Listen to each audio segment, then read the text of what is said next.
Okay. And we're back. Maury, you come out of that. You're still like in the thrall, in the trance of the book, though. Um, or at least that's what Nick sees while you're doing this. We're going to go ahead and do the final roll for this combat. Um, for the final roll,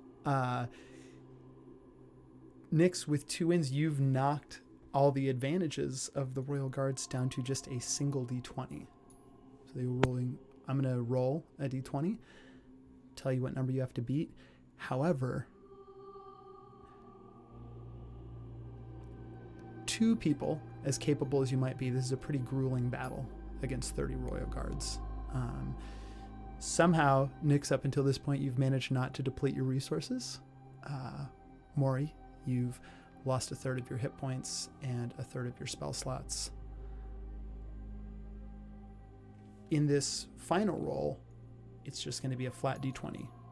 No additions and no minuses. And I will tell you what you have to beat.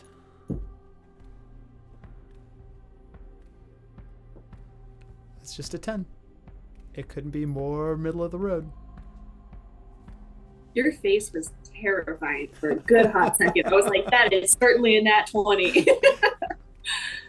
That's an 8. Are we adding anything to it? Nothing, just a d20? Just a All right. flat roll. At this point, it is down to luck. That's a 4. Okay. The low, Nyx, low 8. Yeah. Nyx with your first loss, Maury with your second. So Maury, you go ahead and lose another third of your resources. So take away another third of your hit points, round it up. Another third of your spell slots, round it up. Nyx, same thing. Take a third of your spell slots and a third of your hit points.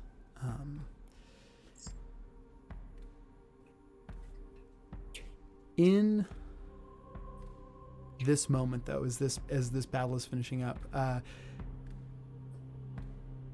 Maury, you are coming out of your trance to see the aftermath of this battle. You see slain royal guards all over the hall.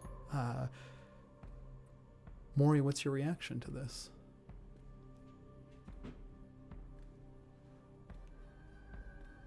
Maury's just kind of like looking around, checking his looking for the patron, the entity from like his height, and kind of like he sees what's in front of him, but he's looking for something else.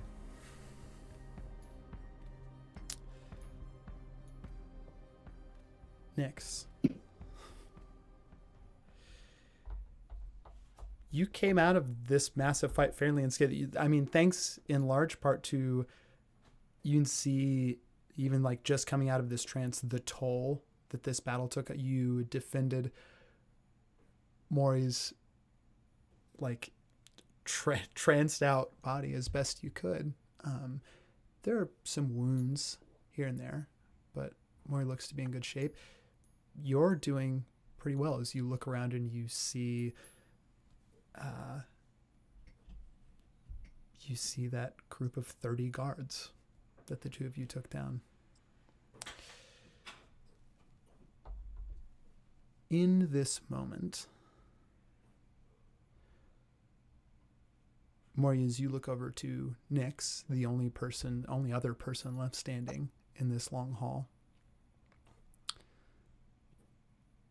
it is your turn now to see someone not necessarily in a trance, but standing motionless, eyes wide.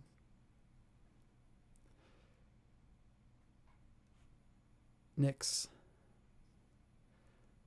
unknown to you, at the top of the Red Keep now, in the chamber of Balik Morgrasp, Fauna has just tapped deep into some latent magic power. One of those powers being an exceptional ability to remove or break curses, which we saw the effects of in the last session for the rest of the party. as they realized that of the 4 people present in the room, I guess including all the other, but of the 4 PCs in the room, 3 of them had been heavily affected by enchantments that Balik himself had placed on them, modifying their memory, suggesting courses of action. You've never had that experience with Balik before, but you have had an experience with endomancy, the type of magic that Balik employs. And as that broken curse radiates out through the keep, the curse on you to modify your memory is removed, and a flood of memories come back to you.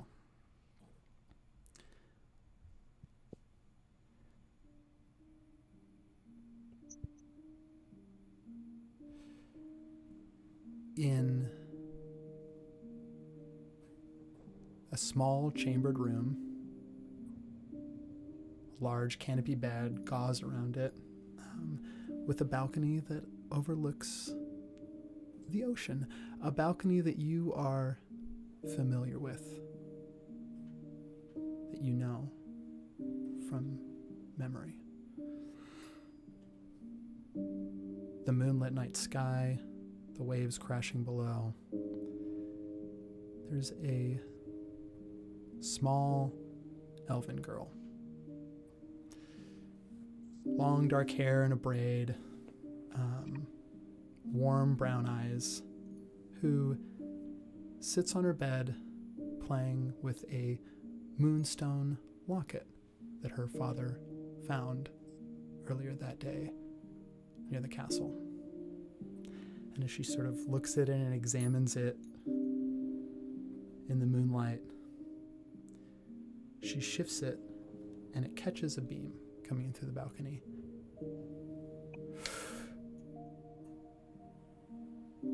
And we see from like almost in a what looks to be almost like a flash of moonlight, what does a young 9-year-old Nyx look like?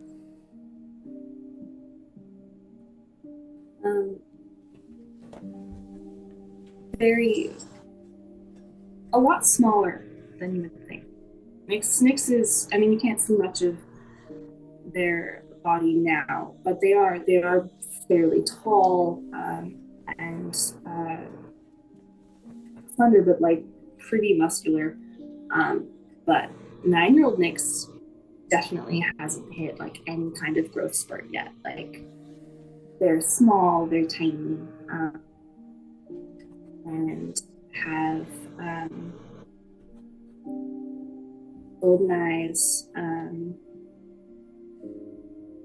pretty chubby little cheeks, no kind of frown lines, no scars, no roughness or calluses or anything like that. If anything, if there are any lines, it's probably smile lines, and like little dimples, and their hair is short, but more like a girlish, like little bob. And dark hair, and being dressed in the clothes that they were in when they were put in the locket, which typical royal garb.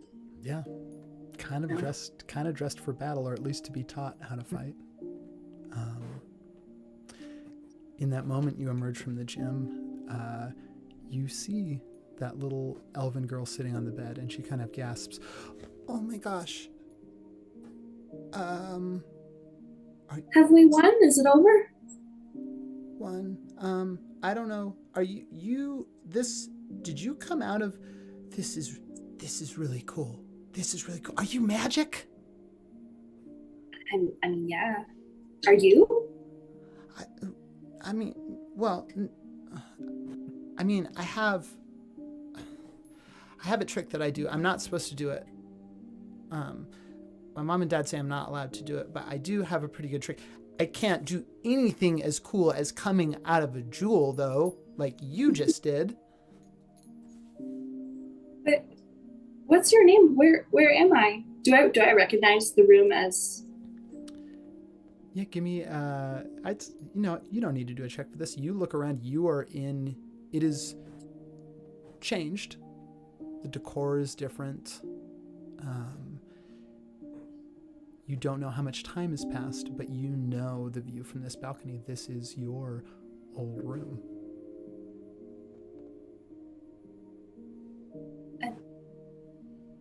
You're new. I haven't seen you before. Are you new to the court? The court. I mean, I'm supposed to be a princess, and my parents are the rulers of the Nightlands, so I guess we're kind of a court. My parents are rulers of the Nightlands. I don't think so, because that would make you my sibling, and I'm 7 years old, and I think that I would have met you by now if you were my sibling. You do have a point. I'm 9 though, so I'm older than you, so I feel like I would have met you first.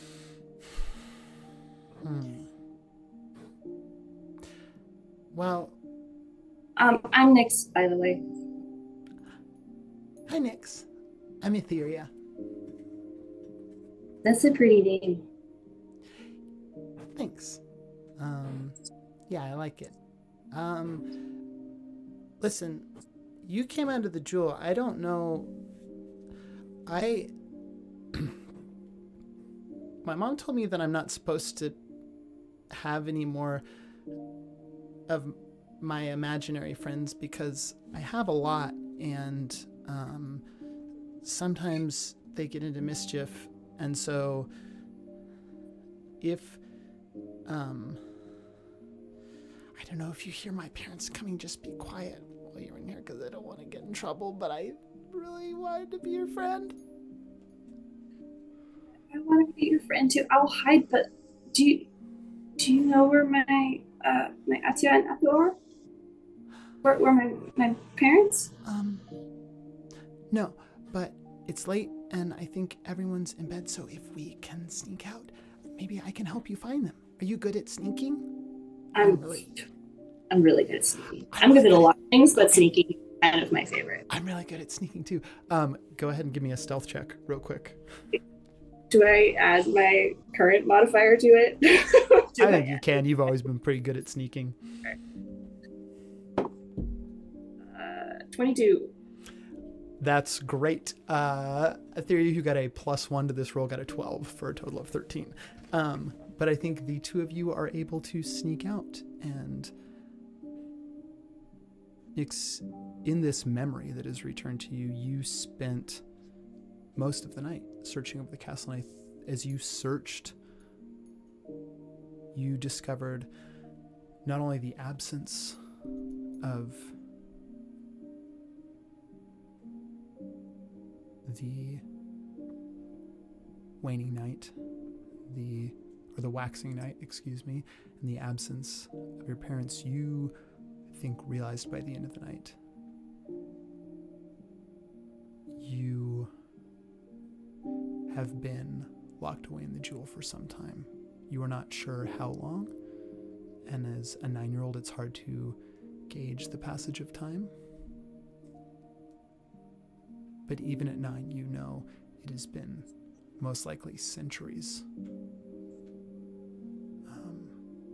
that have passed. Your parents aren't here. There's no one familiar in this place, no one but this child who wants to be your friend. And over the coming weeks and months and years, that is exactly what happens.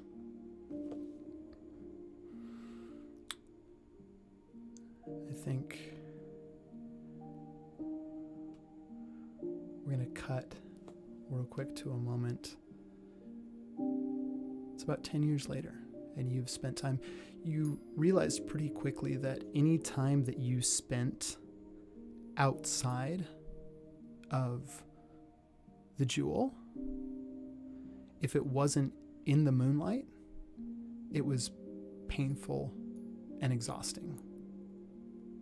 So you would, during the day and at nights where there was no moonlight, you would remain in the jewel, where for you it was like sleeping. It was, things would be over in the blink of an eye. But anytime the moon was out,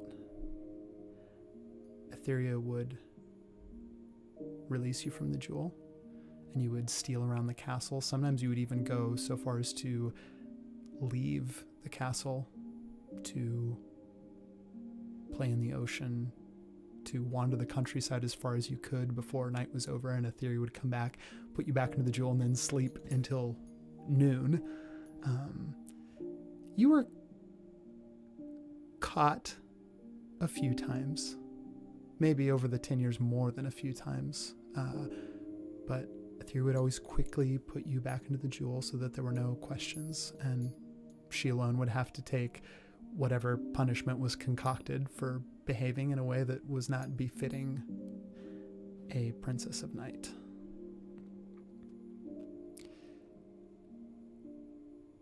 And Nyx, in this memory, you are 19, and Etheria is 17. And it is on the eve of her being christened to inherit the Nightlands as a princess of night. You've been hanging out, just kind of in the room and out on the balcony for a couple hours now, but Etheria has been uncharacteristically quiet. There's this she's been training this bird that would come to the window. She's been training it not just to become comfortable, but there's been some latent magic that has, as would befit a princess of night. And she has been not only taming this bird, but she's been trying to teach this small yellow bird how to talk.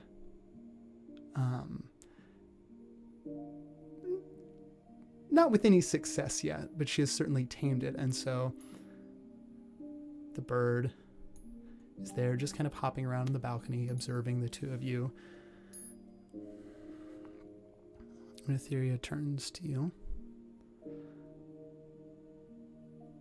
I had a dream last night. It was a lot. Was it a scary one?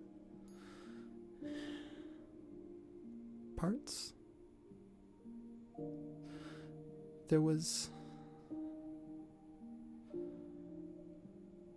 Okay, I don't want to talk about the bad parts. This is a big night, you know, and there's the coronation tomorrow, and I just wanted to have a nice night where we could have fun again like we used to.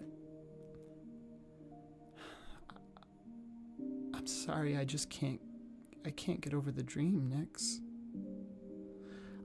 I had a kid in it. A little boy. He was so sweet, and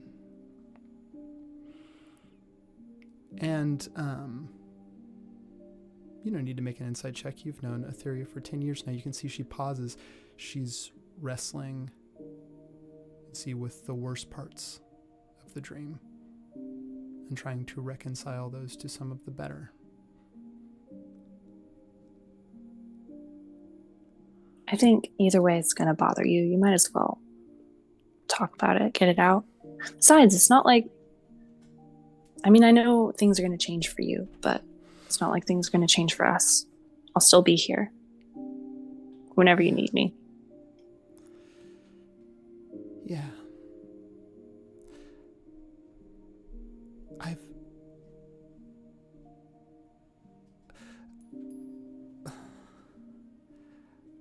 I've been meaning to tell you. I have a secret. I have a surprise. But before I tell you the surprise, I know it's not fair to ask. But Nyx, you're the toughest out of the two of us, far and away. You're amazing, and you've been not just an amazing friend, but an amazing protector. When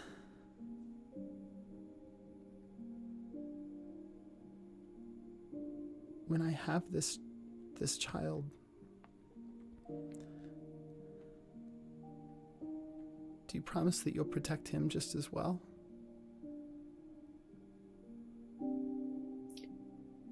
Before I answer that, does Nyx have a feeling or any kind of history where her dreams have come true before?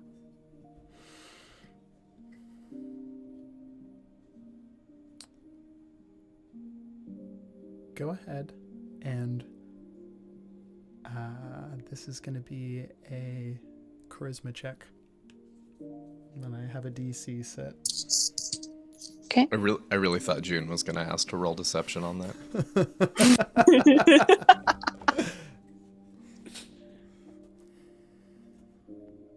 22 again. Yeah. Yeah, you definitely have.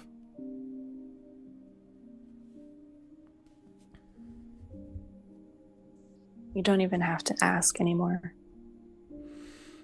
You know I'm always going to. Anyone you love, I love.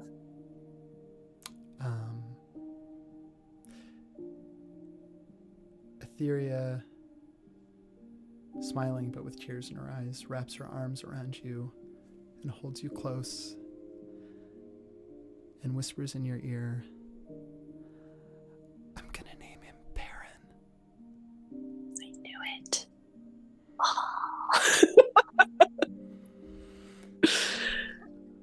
Okay, the secret, right. Okay, just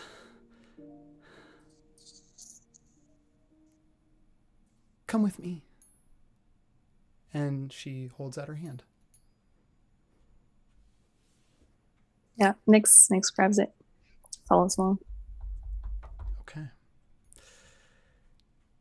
We are going to get to the rest of this whistling for Amos to follow. as this many lost memories return, it is kind of a flood of, so you're sorting through these things. But Maury and Nyx, you defeated the guards. I would assume the first thing that you would do would be to like sprint up the stairs to the top floor of the keep to see what has befallen the rest of the party.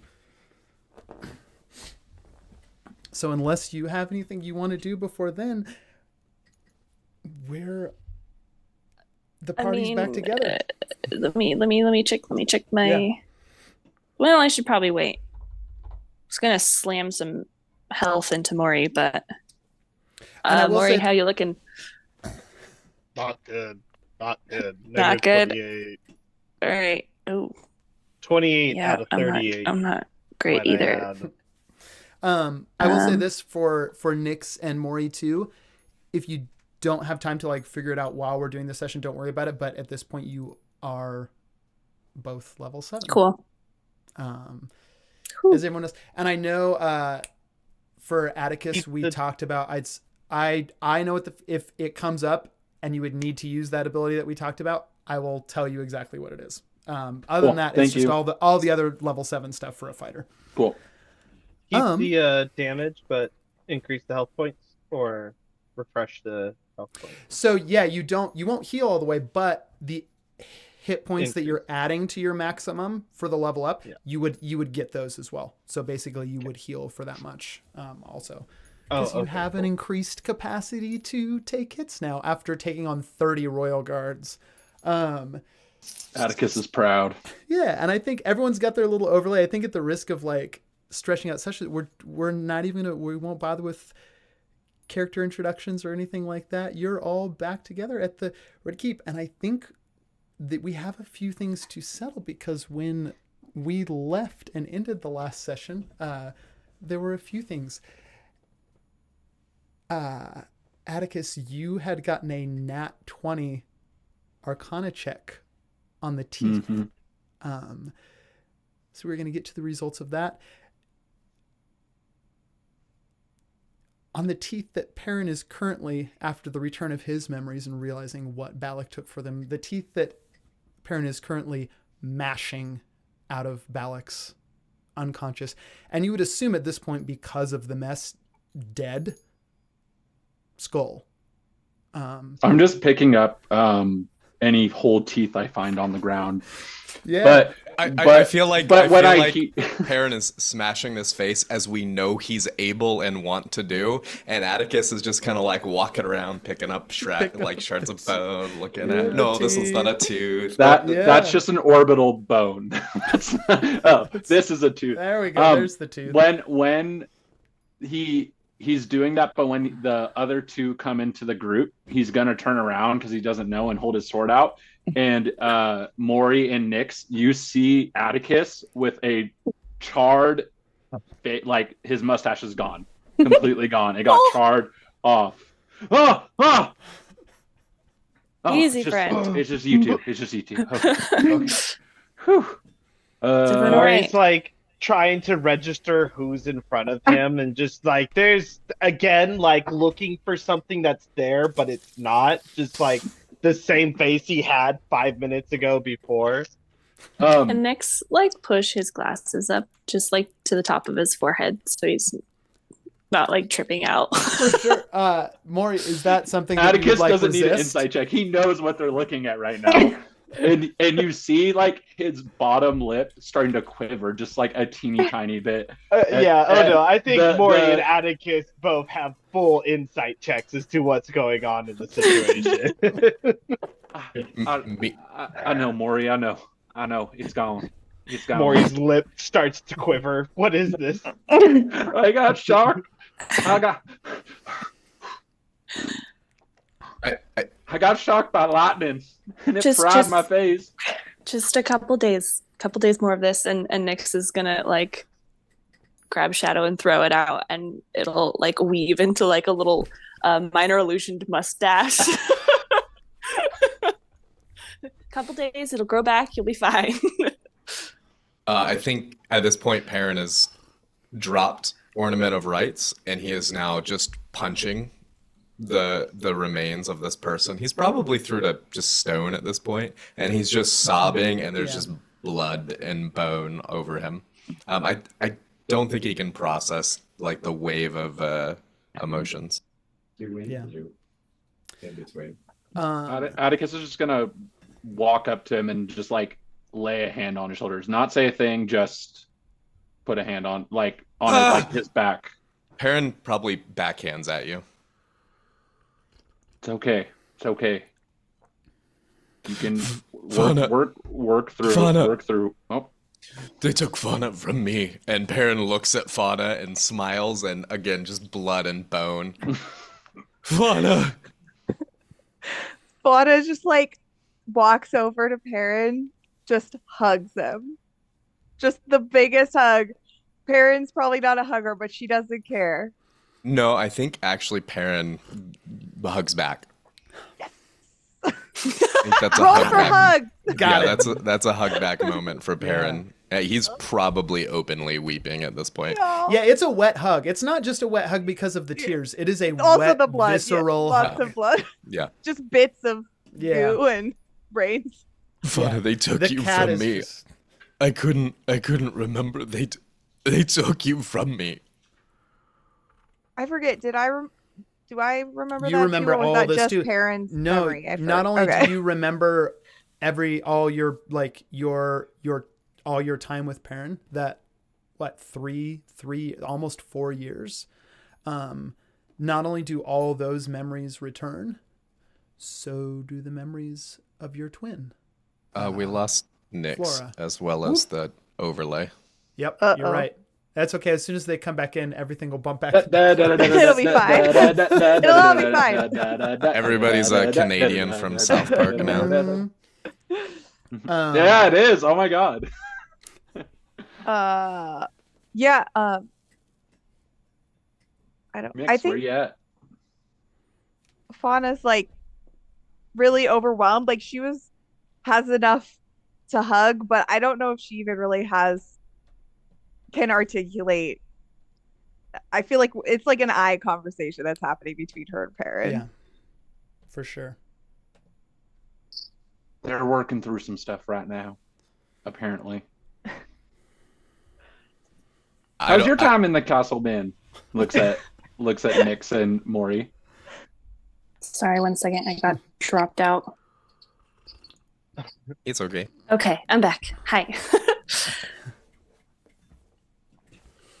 We have to go. Yeah. We Nyx, have to get out of here now. Vox, Who is that person? She's a friend. She's more than a friend. She's probably the reason why I'm still standing here. Ravenia turns to you, like sweating from the fight, but Ravenia didn't really take a lot of hits. Ravenia turns to you, Vox, looks over at Eva, over at your mother, over at your uncle, who is now like kind of starting to, with that mass heal that went out, is starting to stir on the floor. And Ravenia looks at you. You came. I can't believe you came back. I couldn't just leave you there. I know what I did was wrong, but it wasn't intended to be that way. All that matters is that you came back. And Ravenia is going to like pick you up, and it is a bone crushing hug, and then fully just kisses you on the lips. Yep, Vox is going in for it. This is Vox's redemption moment. But she's also just then gonna grab her face and just be like, I need to talk. I need to talk to my mother and my uncle. I have to figure this out. Eva is already there at your side. Your reunion with her was definitely cut short by the arrival with Balik. Eva is at your side. Bert kind of like standing nearby, still taking his orders to protect her seriously, even though there's no active threat. And Eva looks at you. Oh, my little tornado. Mama, I wish I knew. I thought you were gone. I didn't know you were here. I would have come sooner. I could have done something. I'm so sorry. I didn't. I couldn't have you come. To be honest, and Eva looks around, and looks over at the desiccated corpse of Balik that Peren is kneeling over. He's definitely dead, right? Go ahead and give me a medicine check. Blood pudding. You never know. He's like super magic. So the skull is gone. Atticus is just picking up teeth. Yeah, go ahead and give 20. me a nat 20. No, oh no, dirty. Okay, a 20. I mean the head has been like, you think that like you on a 20, there's no need to go investigate. Like this body's toast. Wait. Okay. Just what making sure. What was Balik's nickname? What was he known in court? The mouth. The mouth. Not anymore. Not I was trying to anymore. remember if that was what it was from, Yeah. because it's been a month and a half. Yeah. Your mother looks at you, Vox. I honestly didn't think you'd stand a chance against him, but you have friends. I have friends. And she's just gonna look around at everyone's all kind of beat up and bloody, and Atticus has a fake mustache. Yeah. It's like comically fake too, I hope.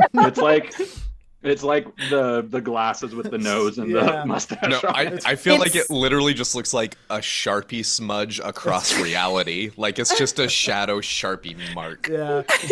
Like when you give And it's yourself minor a mustache illusion, in the too. mirror. So every once in a while it'll like flicker out when you Yeah. like mess with it or lick your lips or something. Like Oh my gosh. Wait, Vox, I got you something, and Peren's gonna throw you a bag of knives. Fox lets the bag of knives just hit her at first because she's just engrossed in the conversation with her mother, but like slowly picks roll a luck check real quick. yeah. Roll a luck check, Vox, because there were already in canon some knives sticking point end out of this sack. So if you go ahead and roll a luck check. To be for me. fair, I'm in a hug, so it's more of it's not a forceful toss. That was an 18. Gentle toss. An Cool. 18 Yeah, on my no, luck it check. just kind of Nice. like hits the ground and skids and clatters against your ankle. It is a full sack of knives, though. Lift and just pick it up. It's a lot of knives. As much Did as I we have all you roll have for the knives? Did I have you? I can't remember if I had you roll for Peren knives. didn't recognize the knives as anything special, and I believe 3 other party members have 3 knives that I stealthed onto their body. Yeah. But I Okay. don't remember for sure who, because I don't want Peren to remember for sure How- who. Don't tell me. Oh, sorry. Many knives. Maybe it wasn't me. I don't know. Remaining in the sack, there are 13 knives of kind of like 13 various knives. shape and ornaments. None of them are magical as far as you can like none of them are radiating anything or feel a certain way. There are 13 knives kind of of various sizes. They're all dagger stats though. How conversational are they? Not a 1. Hopefully Brightburn doesn't get jealous over the new 13 knives. Oh, I'm not jealous at all. I think this is fantastic. We have so many new friends. Look, I can throw them, I can't throw you. You see Brightburn starts to just kind of like hum to itself like a non-discriminate, definitely not copyrighted song to sort of welcome the new 13 knives into the party. Definitely not copyrighted. Say hi to our friends. You're our friends. But yeah, Fox looks around and is like, yeah, and she kind of looks around at everyone and just silently just goes, thank you. And then embraces her mother. Yeah. Eva gives you another huge hug back. As much as we all have a lot to talk about and process, how about we do it on the way out of here? Yeah, like I hate to bring up like kind of the elephant in the room, but like this giant creepy wizard guy has been erasing my memories for decades of my life and manipulating all us, and here we are still in the tower, still stuck inside of it where he wanted us. He made me invite you guys. Did you guys know that? He made me invite you. You were so mad at me. It was this guy. Like, So you're trying to not take responsibility for your actions right now? All right, You're right, Nyx. We have a lot to unpack in this situation. And wait, how am I oh god. Peren looks through Balik's pockets. Cool. Go ahead and make an investigation check for me. The appropriate response. 2. 2. Cool. You are searching through the pockets. Before I tell you what you find on a 2, Atticus. You are going around the room like you're trying to find, because you spotted the teeth already. You know, you got that roll earlier when you were looking at the room to realize that there was some kind of ritual going on. You'd already destroyed some of the runes or crests that you found in the floor that seemed to have corresponding symbols to members of the party.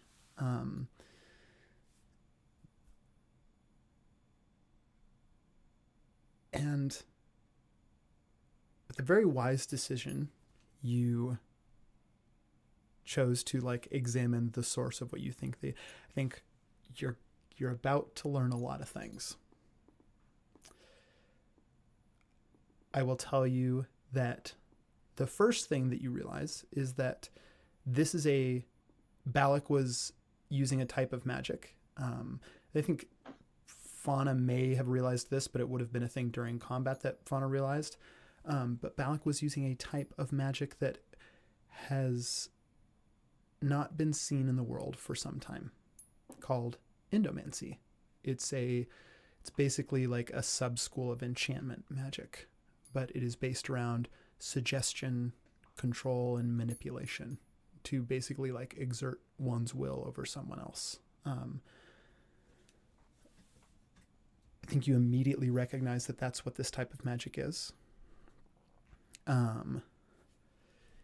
You know about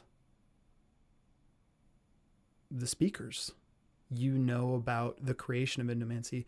The speakers who created the branch of magic known as endomancy, that goes all the way back to the time of the courts.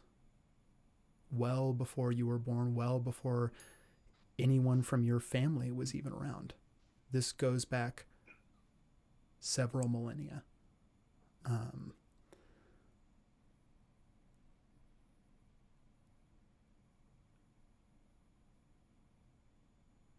There's a few other things that you learn from this.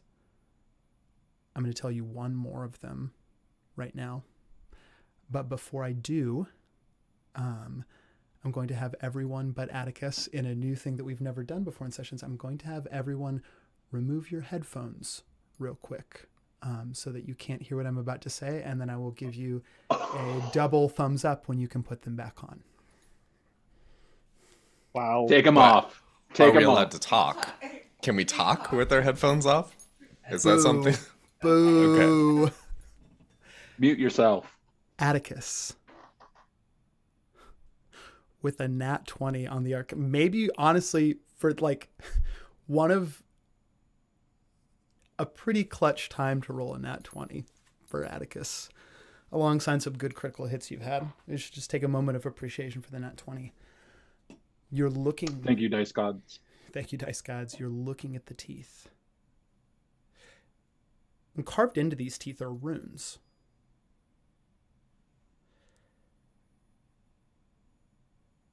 In the runes themselves, like they're not just hollow spaces in the teeth. Some material has been compressed and then formed in to fit these runes. You're very familiar with fire. Maybe even more so familiar with ash.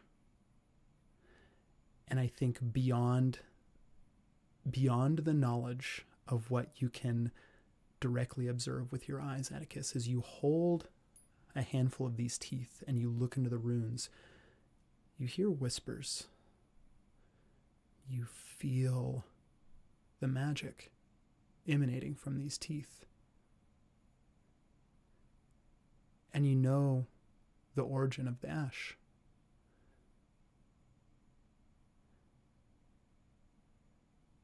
They are from a corpse. And it is the corpse of Vox's father that Balik formed these runes out of, which gives him a little bit of extra control too over her particular bloodline. Oh, And it's God. also just a really gnarly thing to learn about. So having revealed that to you, everyone can go ahead and put your headphones back on. Atticus, obviously this is going to be your decision if you want to reveal this or not. But it is something that you know beyond a shadow of a doubt as you hold these things. And I think there's almost like, Atticus, as a as a mage hunter, as someone who does not practice magic, but is familiar with it, is versed in it, there is a sort of magic itself to knowing about magic. And I think also in this moment, as a little bonus for rolling that nat 20, and also because of the new subclass that you're taking on, go ahead and take proficiency in the Arcana skill. Ooh, let's go. Okay. Atticus is gonna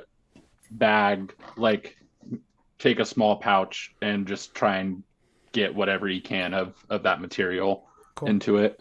Yeah, for sure you can. I think you can take it in the teeth. To remove it from the teeth would be more, you realize, would be kind of like a laborious process if you want. No, I'm just grabbing the teeth right now and bagging them. Yeah. Yep. Great. Go ahead and give me an investigation check real quick to just sort of like find all the I mean, there are no teeth left in this man's head because there's no head left. So yeah, to tell if it's enamel or just bone shard, I guess. Okay. First roll on the new dice. That is an 8. Okay. With a total of an 8, I think you find about 5 of the teeth. Okay. In this mess. Fauna Lake looks down and sees one by her foot and like sees that Atticus is trying to collect them and just takes it over to Atticus. The cat looks up. Oh God, do we have to? No, yes, this is great. Anybody who sees any teeth, pick it up. And Peren uses speak to animals to talk to the cat. Look, you can smell these teeth, right? Yeah, go pick some up. It's okay. It's okay. He's our dad. I don't think What? What? What? Wait, what? Wait, what? Peren just whoa. What do you mean? To be clear, Peren just loudly meowed at the cat. That's why we're all going, wait, what? Who hissed, and then Fauna said, "It's okay, he's our dad." And the cat then hissed even loud, like looking at Fauna. Look, we don't have time. Everybody grab any teeth that aren't bolted down, and we have to get out of here. Listen, I don't, Dad or not, I'm not. Do you want me to grab teeth? Is that a thing we're doing? If you see any, just let me know and I'll pick them up. Okay, cool. I'm gonna. Also, make sure if you lost. Can I roll for teeth? That's a 19. The cat finds the rest of the teeth. Yes, cat. Roll for God. No, roll for heaven, roll Fauna for collects teeth. them. I roll for pet. For petting the cat. Yeah, roll for pet. Roll animal handling. Fauna's just collecting the teeth that the cat told her where they were while Atticus is petting. 18 for animal handling. He's less intimidated. The cat of is you going to because of the like kind of mustache. lean into you as it delivers the teeth, sort of purring. As it Is gets it Amos in the room? And Atticus is going to say, Yeah. That's good. Good dog. I don't love that, but you rolled an 18, so I'm going to allow it. Now, Cat, just remember, he means right well. there. Like, what he means is that you've done a great job. Okay, yeah, it's weird. Are you going to be talking to me all the time now? Because this is... Wow. I cannot help but feel like we're getting off on the wrong foot. Don't make me use magic to make you my friend. It's hard. Do you have any any treats let's like take it fish or? Oh yeah, sure. something- Peren digs through his pockets full of various different Alcohol. fleshes. Everyone. It's a thumb. I love the communication. yeah, I love the great. synergy, but we just decimated the person ruling over this kingdom, and there's gonna be something to answer to. So, Probably what are another we platoon doing, of y'all? guards. Yeah, I mean, up until this point, I'm not gonna lie, Atticus, you and I have really gotten along on these things. Can we just vote Atticus team leader for a moment? Because I think we might all die if we argue. I don't plan on dying. What are you talking about? Cool. Like, And I just think it would be a that's- really good idea if we did what Atticus said, so we don't all die. Can I roll persuasion? Reunion on the stairs. Let's go. Come on. That's fine. Yeah, I'm fine with doing what Atticus says. As this is happening and you are making these agreements, How I Nick- don't die, actually. I live Nyx, my attic. Nyx, the rest of your memory.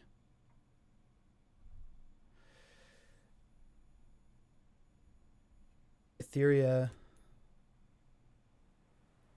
took your hand to lead you to a secret.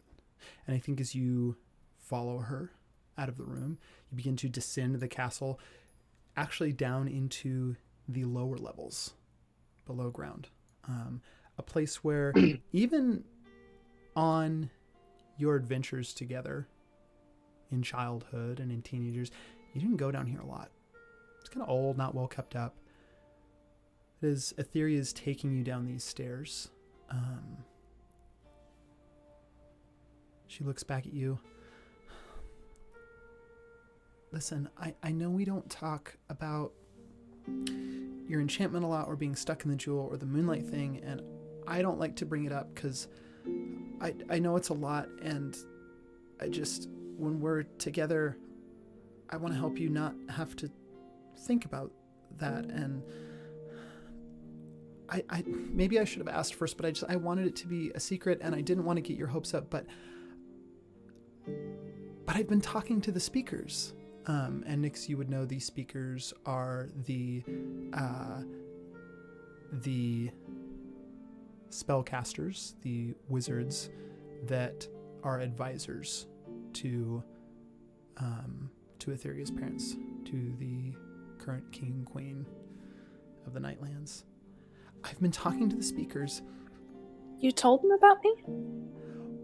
Well, not at first, no. I'm smart. I was asking certain questions about breaking enchantments, and they know that I'm bringing a friend, and they think they can free you.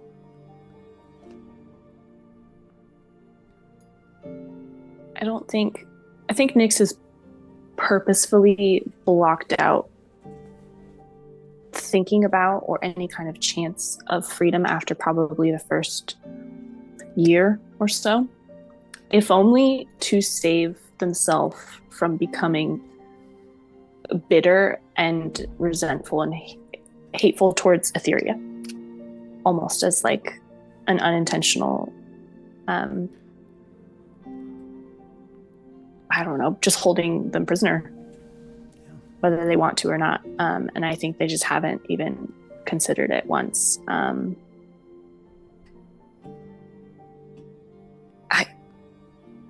I don't know. Are you sure? I mean, listen, what if it doesn't work? What if I can't come out again after? That won't happen. There's something, they said that they can do something about the tether that binds you to the jewel. I think that they think it would even do something about how the moonlight affects you. You'd be able to come out again. I couldn't ask you It's until worth I a told you shot. this. Will you please be my royal advisor? Because you'll be able to be out now during day, and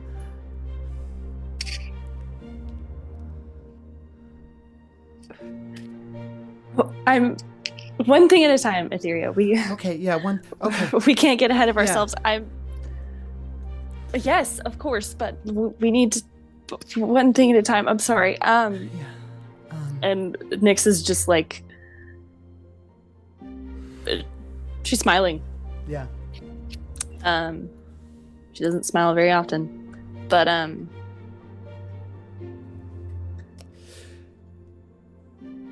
so they can break the tether. Are they here now? Are they down in the basement? They're and you see a door that the few times that you've been down into the lower levels, you've never come to this door before. And Etheria looks at you. They all gathered here tonight, all of them.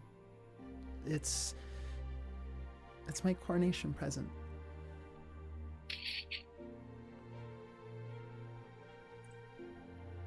Well, if you're sure about this, I think it's worth a shot, and I mean, I'll be with you regardless, and I'll always have your back. And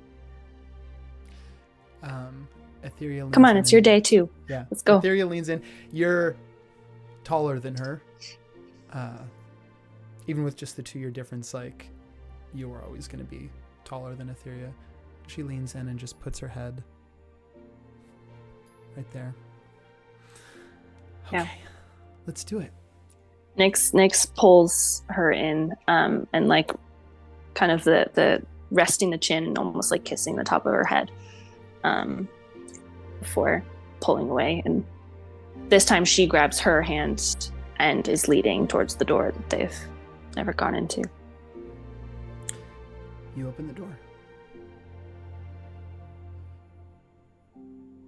It is a large, mostly blank room. Smooth walls, but you can see immediately upon stepping in that there are like different runes carved into the floor. There is a circle carved out with all the different phases of the moon in the center. And surrounding this, you see a group of hooded figures. The hoods are low enough that it's hard to see anything above their mouths, but so you just see a lot of, you've seen occasionally before, like 1 or 2 of the speakers wandering at night sometimes in the castle, and never quite spotted by them, but there's more than one time that you've snuck away from Etheria to have your own moments. You've seen 1 or 2, you've never seen this many. There are 13 of them gathered in just kind of this semicircle around the room.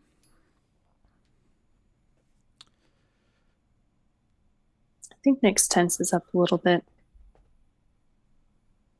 and almost instinctively, like, kind of steps just a little bit in front of, and like kind of almost like shoulder just blocking in front of Etheria, and just a little bit defensive, but Yeah. not necessarily hostile or anything. One of the figures steps forward.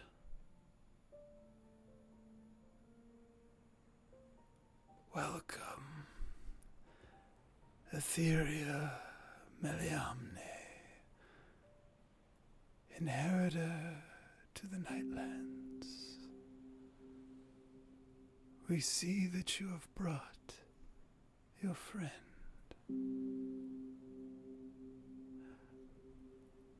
Tell us, elf,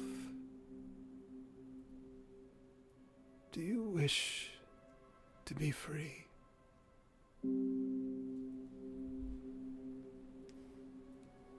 I wish to be free only of this locket.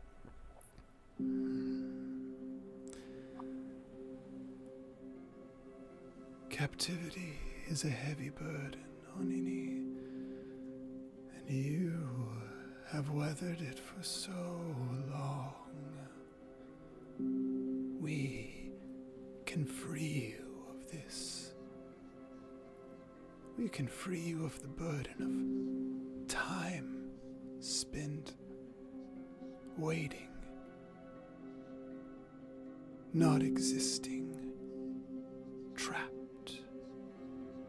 If you would be free, step into the circle.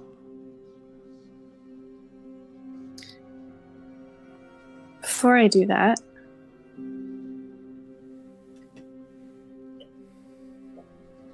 I know you are sworn advisors to this throne, to her.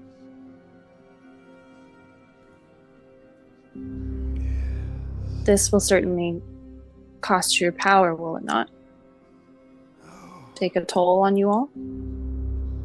The cost is nothing for a coronation gift for our dear princess. So you're only doing this as a gift? she's not giving you anything in return. Nothing but her promise to rule kindly, fairly, justly, to make the Nightlands a place of prosperity.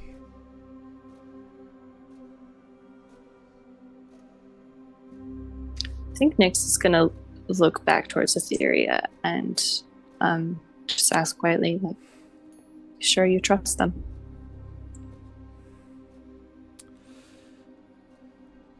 Etheria looks at you, and you can go ahead and give me an insight check if you want in this moment. Where is my insight? There it is. That's a 10. I'm actually going to re-roll that. Give me a moment. I feel like this is important.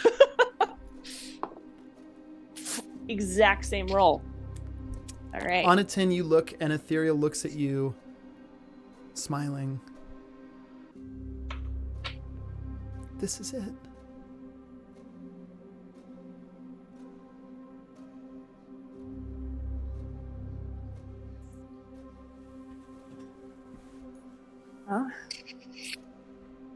And Nyx will release Etheria's hand and step into the circle.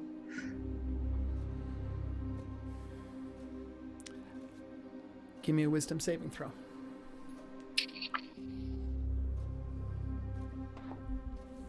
$18. Okay.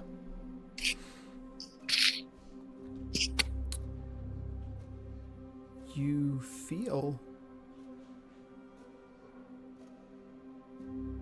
immediately lighter.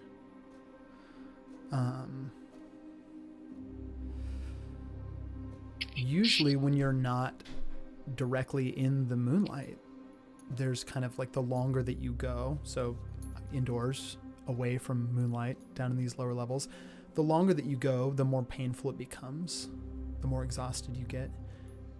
Immediately, any of those kind of like first little tinges of pain of not being in the moonlight disappear. You feel lighter. You take in a breath, you almost feel so light that it's hard to feel your body.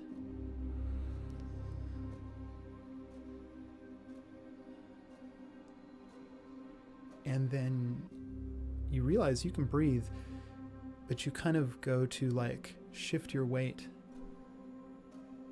You can't feel your body. You also can't move it. And you see Etheria steps up next to you. Even now on the 10 insight, you can see at this point, eyes glazed, holding the jewel. She takes a breath and breathes out and looks over to you. And for one moment,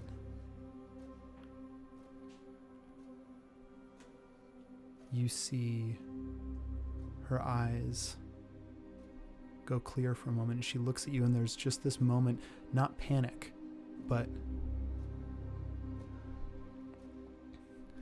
Peren, you'll protect Peren? You'll protect him? Can Nyx talk? You can. Of course, Etheria, what's going on? You're scaring me. Her eyes glaze over again.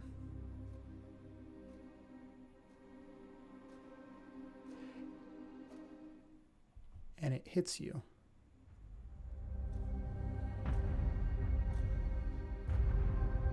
Cold ripples begin to flow up your body as you see the light intensify in your stone. You feel connected to it, not by a tether now, but by a chain.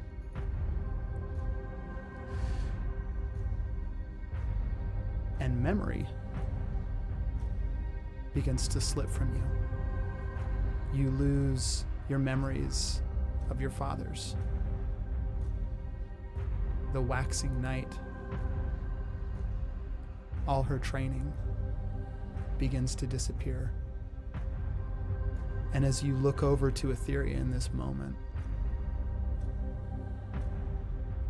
you can't remember when you met Etheria. And you see in Etheria's eyes as she looks at you the same sort of struggling to recognize, who are you? Who is she down here with? What is this? And I think you have one last moment in this memory where you are looking forward and you can see the teeth of the speakers as whispering and chanting fills the air around you.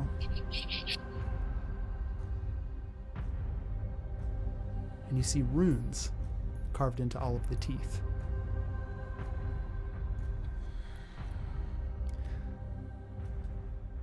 We remove from you the burden of memory, Nyxloon, that you might serve without having to bear the weight of what you have done. Are we not kind? Are we not generous?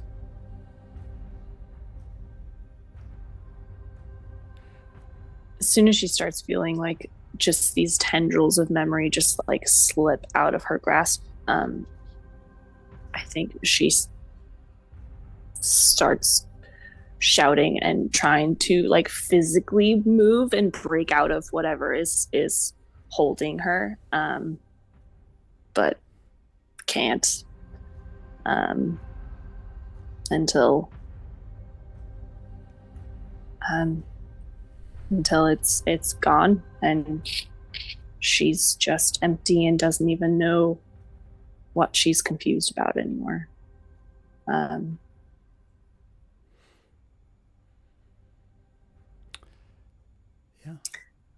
A vessel waiting to be filled, shall we say. And with that, the memory ceases because you are pulled back into the Moonstone.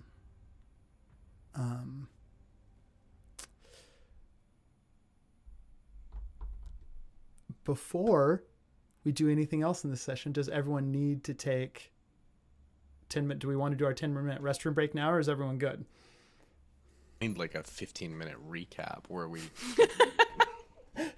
Yeah. Okay. Yeah, wait, who am I? What's happening? Let's keep it going. We are back in the room. You have all agreed you gotta get the fuck out of Dodge.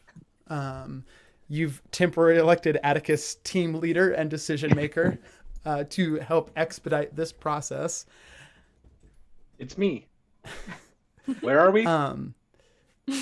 Yeah. Where are you? I have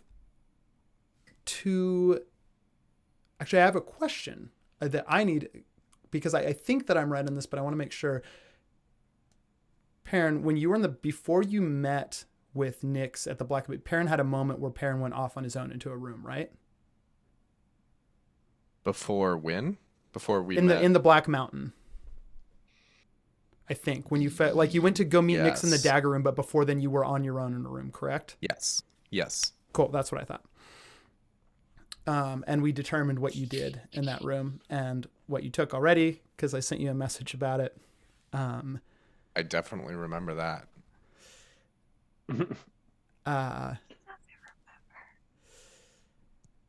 Vox, I think in this moment too, is everyone's like making their decision to get out of here, and like Nyx, when somebody has lost years and years over not only years of memories, but also over the course of centuries and perhaps even millennia, like you have, they will come in waves. This is kind of all you're getting for now.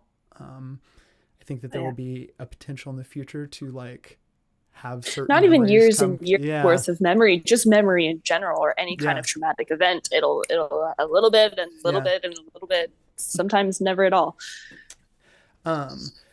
Vox, kind of in this moment as everyone's making the decision, you kind of see you hear like not a rattling breath, like a dying breath, but rather a sharp intake as your uncle Theon, who you now know was not the villain of your story kind of comes to on the floor and starts to try and prop himself up a little bit. Box is gonna definitely go by his side and pick him up, like kind of prop him up seating, but she is also gonna punch him in the arm. And just that's for not being stronger.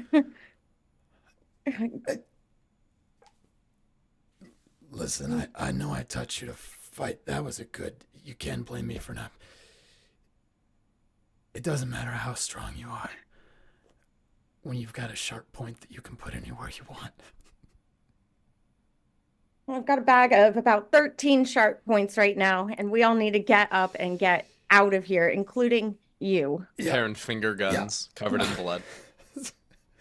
Who? What? Okay. All right. I'm getting up. You got me real good.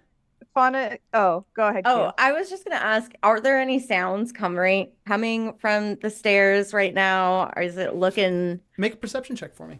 shifty here?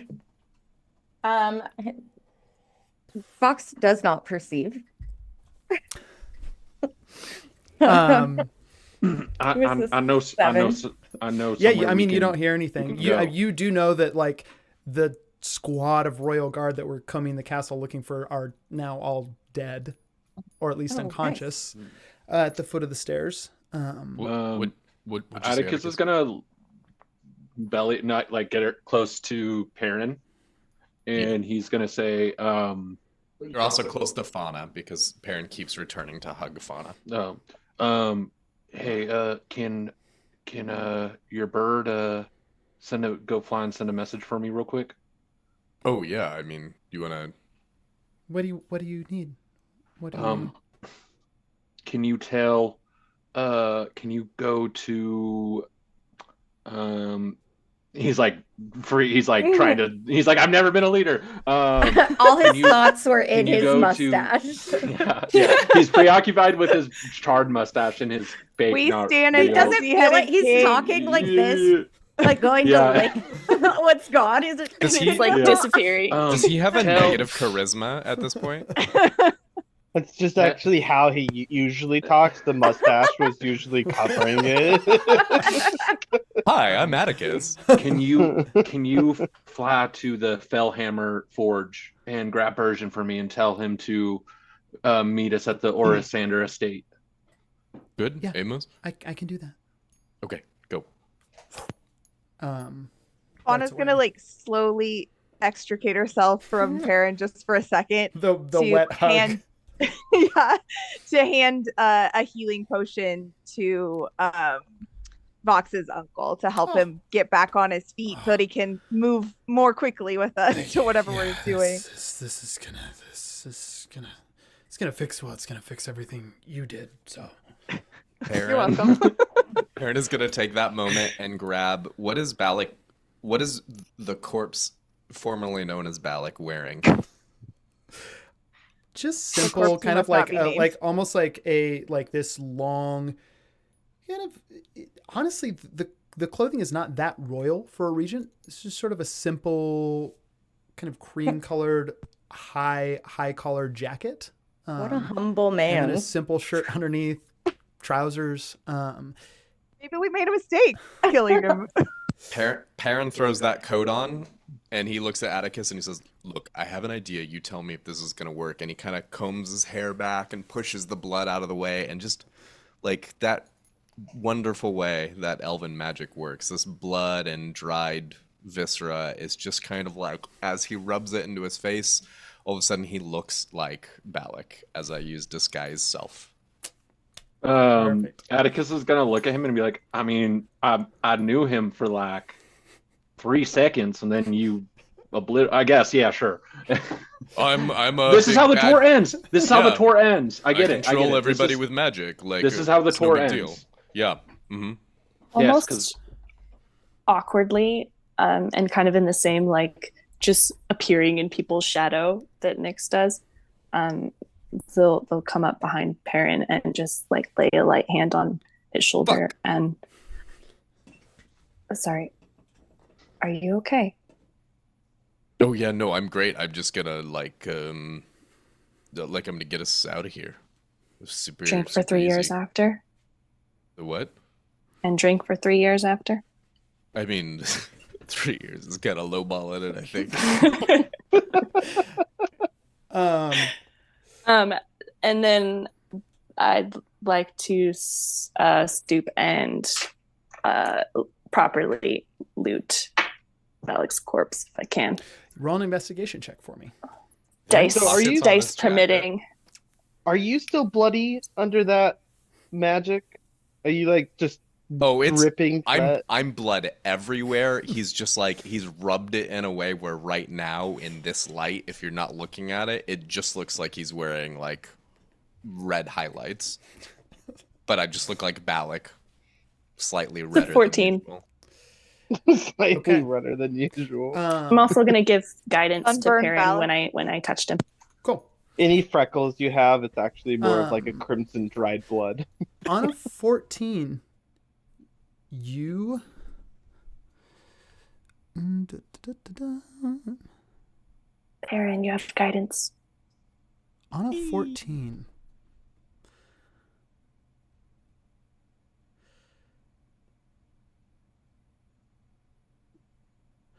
On a 14, make me an Arcana check.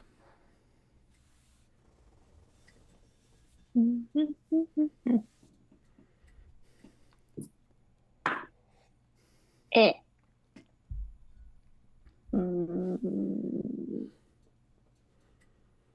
Reroll. Haha, 17. Okay. So on the 17, you're going to realize, as like Atticus is getting the group together, you're going to realize the same thing that Atticus realizes on the results of the Nat 20 Arcana check that he got. It's the last little bit of information. But you have another piece to it now, Nyx. As you begin to search, nothing in the pockets. In fact, it's very simple. Like, there's not really a lot of pockets in these. It's not like a rogue's jacket where there needs to be lots of pockets for bits and bobs and pilfered items. It's very simple. There's 2 pockets in the front. You think probably for... There's a few little minor totems for particular spells. Nothing of interest.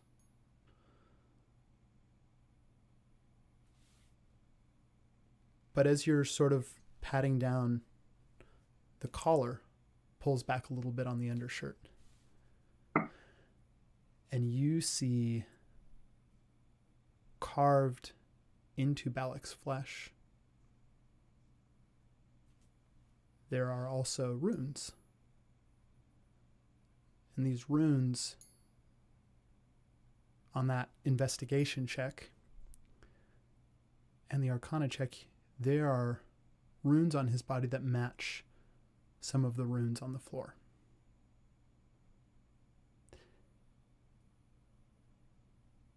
Some of these, as you like begin to reveal more, some of them are old, like heavily scarred over. They look like they've been there for ages. There are other ones that look fresh, like they were made today. They're still wet.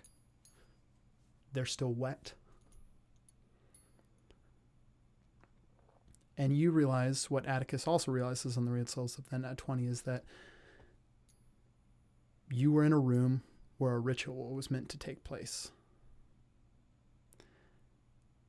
And Atticus, as you're looking at the teeth and then you look around, you realize the ritual's not over yet. Nyx is going to take out wax and just drag it through the runes. Yeah. And while doing that, whisper in what would have been his ear, "Ride in hell, you son of a bitch." And just carve them up. Peren. as you are like beating the teeth out, like, that first memory came back, followed by floods of others. Moments that Balik had interfered with your life, going all the way back to the first time that Balik did when he found you, fleeing the Feywilds in the company of Eva Winvalor. He was the first person to find you, and unknowing of his power, you told Eva to flee since he was after her. But seeing you come through that portal from the Feywild the way that he did piqued Balik's interest in you. That perhaps there was some sort of latent magic in you, with paths, with portals, with doors, the ability to move between realms. And in that moment, Balik saw a chance to ensnare an incredibly helpful servant, because what more use could a servant be than going places that you can't go? As these floods of memories are continuing to return to you, like over the course of this room, and you're interacting, but memories are making their way back in. You remember every moment Balik took something from you. Not just a memory of what he did, what he forced you to do. You remember the places, the homes, the friends that you lost to Balik's errands.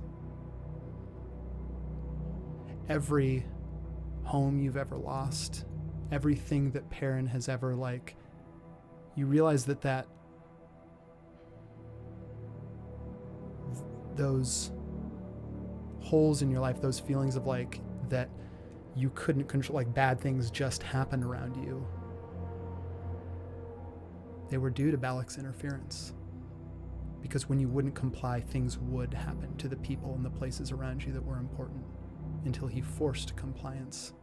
And you realize that the losses of your life since leaving the Feywild over 200 years ago, not just the loss of flora and the loss of your memories with fauna and the time spent, but everything.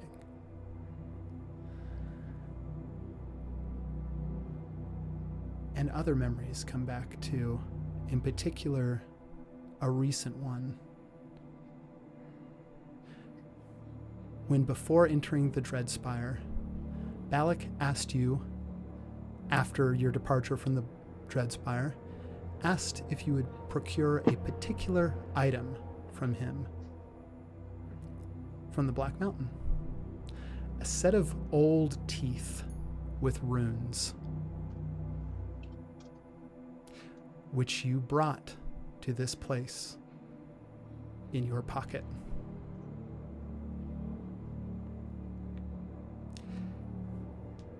He can't resist picking up some body parts, okay?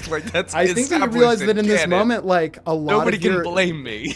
A lot of your tendencies to pick up bits and bobs, to always take things, are almost these ghost memories of things that you were asked to procure and deliver to Balik.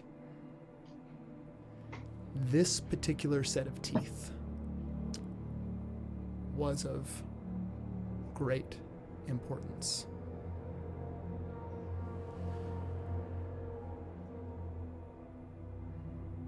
You, Peren, and in this moment no one else but you hear a voice. Always the best errand boy, aren't you, Peren Miliamne?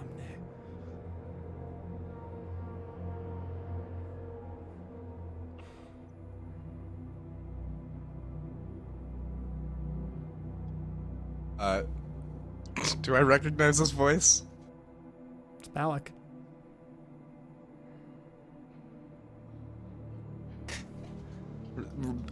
The, Balik who? I wonder sometimes if your wit is not a cover for fear. For you, Peren Meliamne, are so very afraid of loss. Tell me, what in this room now are you afraid to lose? I think Peren does not want to, but looks around the room at all these people that he has been holding at arm's length, but actually has begun to love, or has remembered he loves, or I feel like at this point in time, especially with a lot of these memories coming back, a stronger sense of his core ethics are coming back. I feel like he would truly die for anyone in that room, right? Well, I mean, he would die for any of the party members and Bert and the cat. Yeah. Maybe not Vox's The uncle. new ones, yeah, maybe not the new Yeah. ones. But you do, I mean, Eva, your memories returned to Viva. You had, I think, 50 years with... He's really trying not to pay attention to that right now. So he is trying really hard not to look at people, but he's looking at each one of them. And Peren still being Peren, he's like, I'm gonna guess Maury. He says that out loud. Like, yeah, sure. That's fine. I love him. He's my bestie. Maury Take takes Maury. his eyes off of the wall and looks over to Peren. As you say these things, and you're making eye contact with everyone, as your eyes fall on It's Vox. still looking like Balik, by the way. 'Cause Still I have looking like Balik. disguised myself Yeah. as Balik. Vox, I need you to make me a Constitution saving throw. Oh.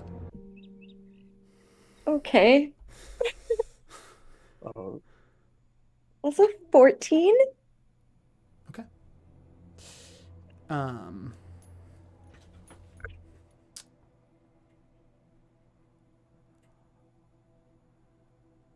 That is... You are going to take 26 points of thunder damage as a latent rune containing both a shatter spell and a disintegration spell goes off right next to you. However, Can I use my ring? are you with I don't I don't think think you're he's within 5 close feet enough. of Vox. I don't Oh, like shit. in the Okay, wait. One second. What? Hit it. What is Hit it, what is Elijah. the moon right Hit now? it. Hit it. What's I the want to what? use it. What's the moon right now? Ooh, it is a new moon. Wait. So, is that waxing or waning? New moon would Or is be it both? neither. Neither. Ooh. Yeah, it's neither. Because if it's waning, I can cast shield. The shield wouldn't help because it just boosts your AC and it wouldn't help with a con save. I will say this. Atticus, it's being cast as a 5th level spell. So if you want to, I'm going to let you in this mode, even though you're not within 5 feet, I'm going to let you use your counter spell ability as you fit. I'm going to let you use it. However, because it's a 5th level spell, let me look up the mechanics that I wrote for your thing real quick, because counter spell's a 3rd level spell. So because this is a 5th level spell, you have to make a check. So I need you to make a strength check. The DC that you're trying to hit is a 12 in order for this counter spell to be effective. If it doesn't work, Your strength modifier is plus 12, right? Please, Atticus. the nervous chuckle. That is a 13. Can I also cast counterspell, or is it a one thing only? Yeah, I was also gonna try and cast counterspell, but it seems like you guys got it. Stop being on my parade. I'm a fighter and I can cast counterspell, guys. Come on. Atticus, We're all very impressed. yeah, you feel the latent energy crackling. You leap forward, and like, as this rune is, to what everyone else looks like, you're almost slicing through thin air in front of Vox, but all of you hear what amounts to like an incredibly distant sounding peal of thunder that kind of echoes through the room, and you see just sort of this crackle, and then it dissipates around Atticus's blade. Do I take no damage? No, you don't. You won't take the damage. The shatter spell's not going to go off. With my swing, I'm going to bring it down and drive my sword in the ground because I know a ritual's going on, and I'm going to concentrate to try and see how they laid the rituals here with my ability to peer into a room's past. Yeah. I think in this moment, and with all the Arcana stuff you've done, I'm not going to make you wait. You drive it in, and that's a high enough strength check to drive this massive sword into the ground. Or actually, to drive it in this, roll the damage for me that your sword would do too. And I'm going to say to go drive it into the floor in this room, you're going to have to get past a threshold of 10 damage. Okay. But if you can get past that threshold, you're going to drive it into the floor, no problem. Okay, first one's an 8. 4. So 16 damage. Yeah. You drive it into the ground, and you are... So, Fox, you're not taking that damage. Fox is leapt back as she sees Atticus coming towards her, slashing, not knowing what's about to happen, and has just pulled out Brightburn and is now just in fight ready stance. Not at Atticus, but in just like what the fuck is going on in this room. Yeah. Very Is that the whole, like, that's the source of all that's happening right now, is this thing that he's stabbing? Yeah. It's so basically he used a counter spell and counteract, like, the spell that was targeting I think Atticus is, as you drive your sword in, it doesn't come slow. It hits you like a tidal wave, and in an instant you see Balik preparing for this moment, not just for days, but for weeks, and for some parts of it, years. Damn, we were playing checkers. He's playing chess. You see, but you look see where the he's teeth. now. Yeah, you see the teeth. All You see because of the a teeth, berry. like the teeth, which, like, when you see those teeth, you don't know that. I mean, you know now that, like, you can. I think I'm just gonna say that you can feel it. Like, you know that Peren has those teeth because you see those teeth sitting in the Black Mountain in the case, and you know that those teeth are not only one of the things that Balik needed.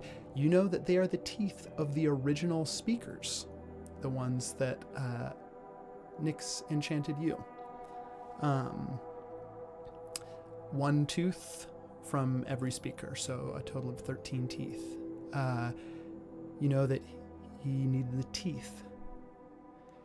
You know that he intended to take magic from everyone, latent abilities, Peren's ability to travel through paths or portals or doors.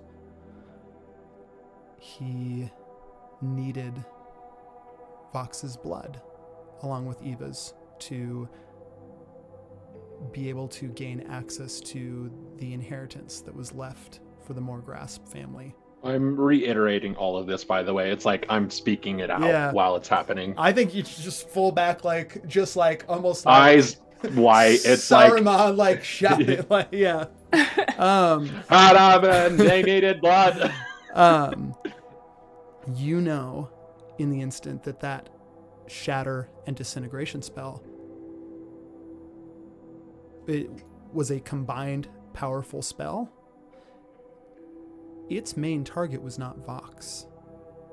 The intent was to destroy Brightburn utterly, the sword that took Balik's left eye when it was wielded by Ursula Salt. So you know in that moment that you saved Vox and but Brightburn continues to exist now because of you. Brightburn flashes back to his Brightburn birth flashes back. as Peren gives birth to him. Brightburn is out right now too, because I Yeah. am in ready state. And With that extra info that we got from Atticus, Maury's gonna begin casting a spell called Yeah. Gate Seal and have it centered around that where Atticus is. what is it? Gate Seal. Gate seal. It stops any portals in it. Got it. The text is it fortifies the fabrics of planes within a 30-foot cube that you can see within them. Got it. That is very smart thinking. I will say It takes a minute to cast. it does take a minute to cast. I think you have a minute. It's not quite the magic going on here, because there was one other very important person to this ritual. And Atticus, you realize that it's no accident that you're here. All the elements of magic that Balik meant to steal, for all you know, he has already sapped that ability to go through. Like, you don't know what parts of the ritual have been completely enacted and fulfilled yet or not. I think you would know that he did manage to get a little bit of Vox's blood during the combat. Already had Eva's. Has the teeth in the room. You realize that your presence, Atticus, was the most important.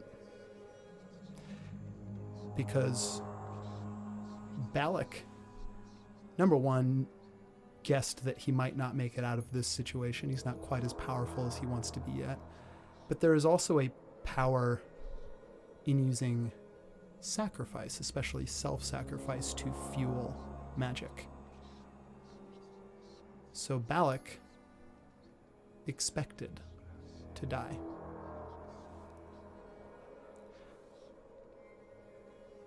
But he wanted you here, Atticus, because deep in your bones and in your blood is the magic of resurrection. And in this moment, it is what he takes from you. Is your connection not to the strange, most likely evil bird-like deity that you've seen in conversations and in the fire, but your connection to the true Phoenix.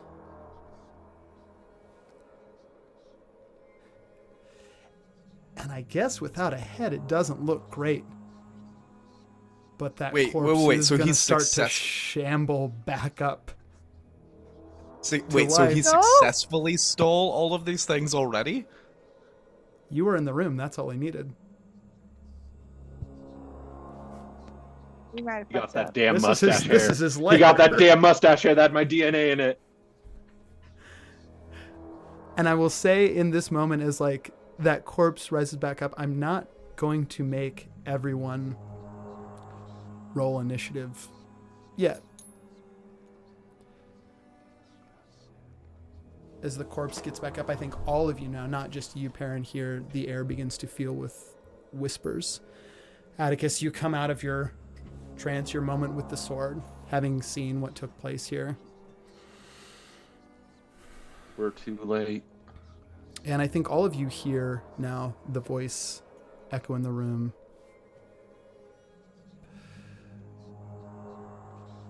My deepest thanks. I honestly don't know if any of this would have been possible without you. Certainly not without you, Peren. Or you, Vox. Or Atticus Phoenix, last son of the most noble Phoenix household. I will say, this is not an ideal body to inhabit. And you can see that just sort of using magic is like slowly drawing up some of the viscera on the floor back into like sort of almost like reconstruct what little bits he can of a skull, a face, Good character design. a neck. It's... Oh, I've planned for this for such a long time. Peren slams one of the 4 potions that I got. I don't remember out of the Black Mountain, and Yep. Peren slams silence on top of Balik's head. And there's Go now ahead, a make me- 20-foot radius sphere of silence. Oh yeah, because you don't have to make an attack for that. You're just smashing Nope. the potion. In a 20-foot radius of silence, No sound can be created within or passed through. Any creature or object entirely inside the sphere is immune to thunder damage, and creatures are deafened while entirely inside it. Casting a spell that includes verbal component is impossible there. I was just gonna say that's gonna affect spells. it is going to affect spells. I think all of you hear now in your mind. Very clever. That does limit me somewhat. There is one more matter that needs tending to. I don't suppose you'd let me have that sword without a fight, Fox. Over my dead body, and am I letting you get your hands on anything else that I love? I very much Peren appreciate shrugs that. I at have to tell Fox. you right now, this is that's very much appreciated. I'm not sure we could take this guy. I do need to look something up real quick because Yeah, man. without spells that use I think verbal Fauna, components- me, and Atticus are within Ooh. that radius. I'm not Yeah. sure. Nyx is as well, because she just Yeah. came up behind Peren. So I think Vox with her family are the only ones that are a little bit away. Maury is looking at the wall on the other side of the room, so he's outside of it too, I think. Well, yes, I'm outside of the sphere side. Yeah, and I don't know where Bert is. Yeah, Nyx is right up there with you, so I'm in Starts that with silence. Ava.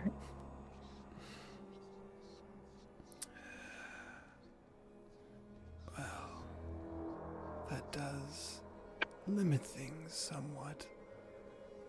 Suppose I were to walk outside the circle, though. What happens then? Would you fight me again? Fauna has telepathically told the cat to go stand behind the corpse that is just pontificating. I don't know. And then she just walks up and pushes him. And it's just that move where you kneel behind someone and then you push them so they trip over backwards. Go ahead and make me an athletics check.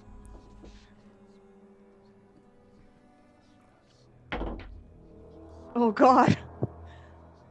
I'll tell you- -1? My Oh, athletics is not good. I got 4 total because apparently my athletics modifier is -1. Does that seem right? I also got a 4 for Balik, which Oh, means shit. that mid intimidation, you push this corpse that's Not very reconstructing hard. its face and head not very hard, and it does take a small step backwards and trip over the cat. The cat is, oh fuck, I don't ew. Falls on his oh. At this point, now everyone can go ahead and roll initiative. I was done listening to that asshole talk. It's a very reasonable. 18. I got 15. Okay. I got a Um, 1, but with my initiative, that's a 4. Okay. I got a 17. 19. Going to roll for Balik because Balik highest was 19. Present. Good job, party. You won the fight, and now everything is worse. That's just a 14 for Balik's initiative. I also request bathroom break now. Yes. Yeah. Let's Real take bathroom quick break pee. now, and we'll The come back. perfect time to We'll pause. come back in we'll come back in what time is it right now? We'll come back in 5. Cool. Or at 9:10, so in like 7 minutes. Sounds good.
Or it's so camera. gonna fall. Yeah.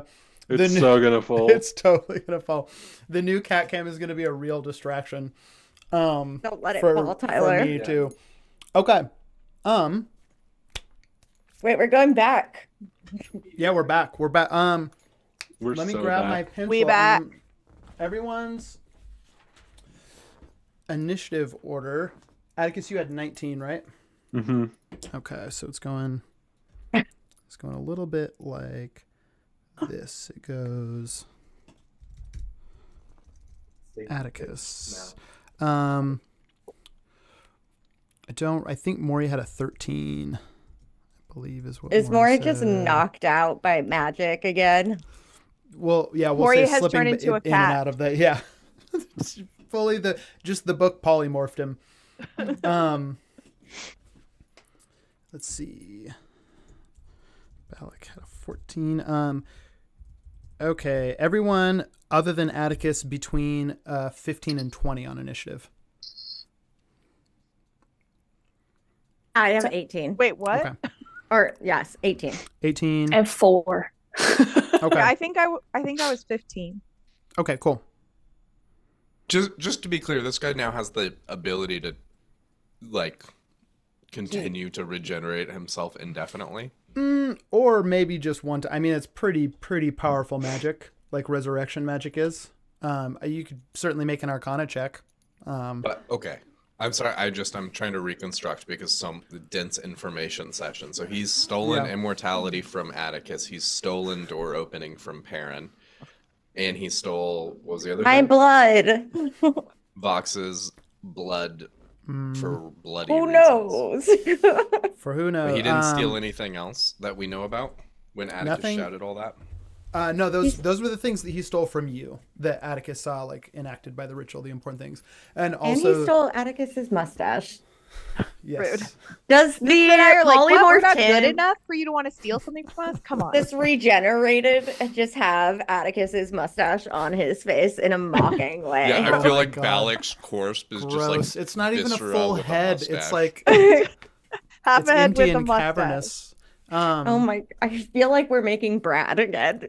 Oh, quick Oh, to the God. AI art. We need a visual of this. Yeah. What was monstrosity. What was Peren's initiative? 14. Okay, cool. What's your total deck? What's your dex, Peren? +3. Okay, cool. So that puts you before Balik also. Okay.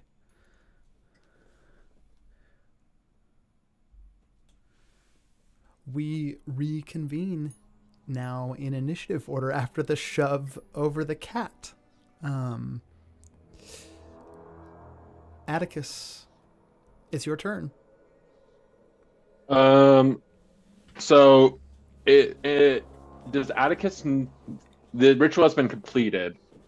Is there any way, does he know if this ritual things need to stay active for it to continue happening, or can it be? I'm gonna say because you're nat 20 that gave you insight to the ritual and then look at it, you know the ritual's already been completed. Currently in this moment, there's no way to reverse it. And I would say that you also think that the greatest danger, like you think that Balik's probably more powerful now than he was before. And on top of that, you're in his lair, like you're in his space. Mm-hmm. You're in a lot of danger right now.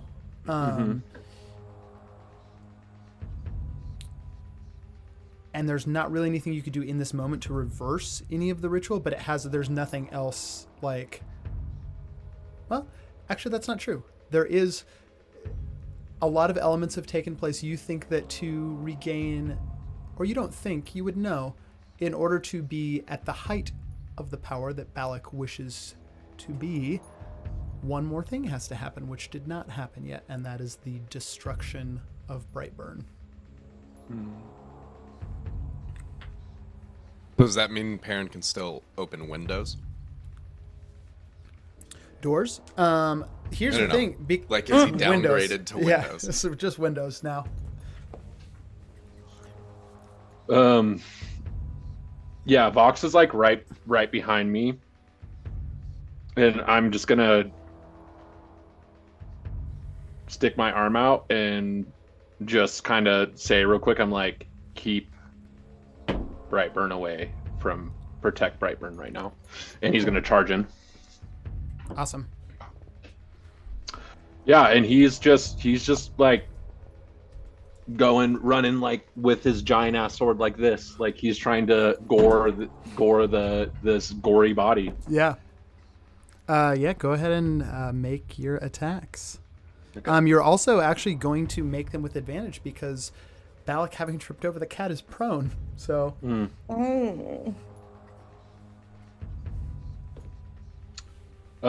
So first one was a 2, but second one was a 19.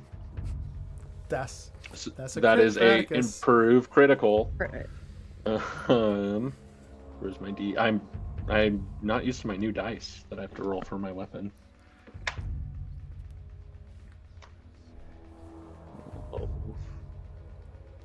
That is 40 points of damage. I rolled it 3 times and doubled it. I just multiplied the dice, if that's okay. Unless you want me to roll 6 times. You should roll the 6 times. Okay. But Okay. I can already tell it's going to be a big hit.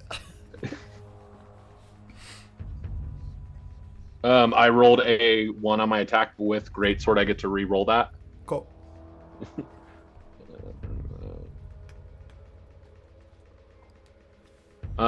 39 points. So, I mean... Oh my god. Okay. 39 points of damage. 39 straight off the top. Yeah, and then... I'll go in for my second attack, which is a... that is a 24. I mean, a 24 is going to hit. There's nothing Okay. Balik can really do. It's in this silence, like shield requires a I guess verbal I should component. roll one more time for advantage, just to see. Oh yeah, just to see. That's if the you better. can. That's the better roll. And then we're gonna go 5, But 4. by the way, this zone of silence is going to last 10 minutes, which I think is 100 rounds of combat. It's yeah. Or wait, 10 rounds. Yeah. Because it's 10 It's to a 10. minute, right? That's 100 rounds of combat. So 15 on that second one. So 39 plus 15 is. Someone do math for me. I got the other 15. Yeah, it's 54 points of damage total. Oh my god. And he's just gonna stand over Balik as he's prone. You can. I mean, it's hard to see fear on a face that is partially reconstructed. Like, it doesn't even really have the skin on it. It's like, but yeah, you're standing over top of him for sure. God. Okay. Atticus, after your turn, that is actually both Theon and Ravania both rolled really high. You, like, Vox, you see Theon, like, it's been a long time since you've seen him face to face, but you see him give this uncharacteristic, almost like scream of rage as he just runs at Balik. He's running like barehanded, and he just goes to like bring him down on. Yeah, Balik also took everything from him. Yep, sure did. And also, that scream of rage just cuts off. Yes, he runs into the. That's 2 no crits, but 2 hits. Is going to be. Let's see, what is his totals? What's his strength? Okay. So 6, 11 more points of damage as he just rains that down on the unformed skull of Balik. Just starts battering at him on the ground. That is Theon's turn. Ravania is going to like immediately kind of just like side step to take up a flanking position with Atticus and strike.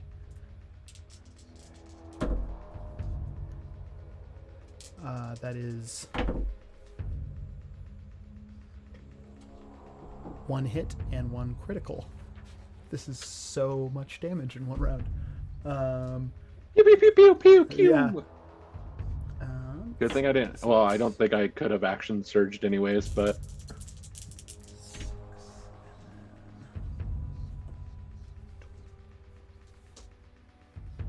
Another 19.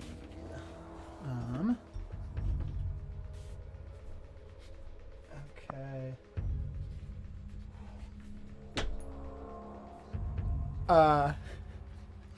The current, in its current form, the current resurrected form of Balik, already bloodied after three turns. Vox, that is your turn. way to go, Fauna. Vox, The middle school antics of tabletopping somebody. Legit Vox attack. heard Atticus, but Brightburn sent you. She's gonna ask him what he wants to do. Let me She's take going, the other eye. Let me take the other eye. I've and dreamed about it for so long. with that, and with also Shit, the the other rage- eye's already gone. There's no eyes. Just put me where the eye would Have be, right another there eye? in the, just in the.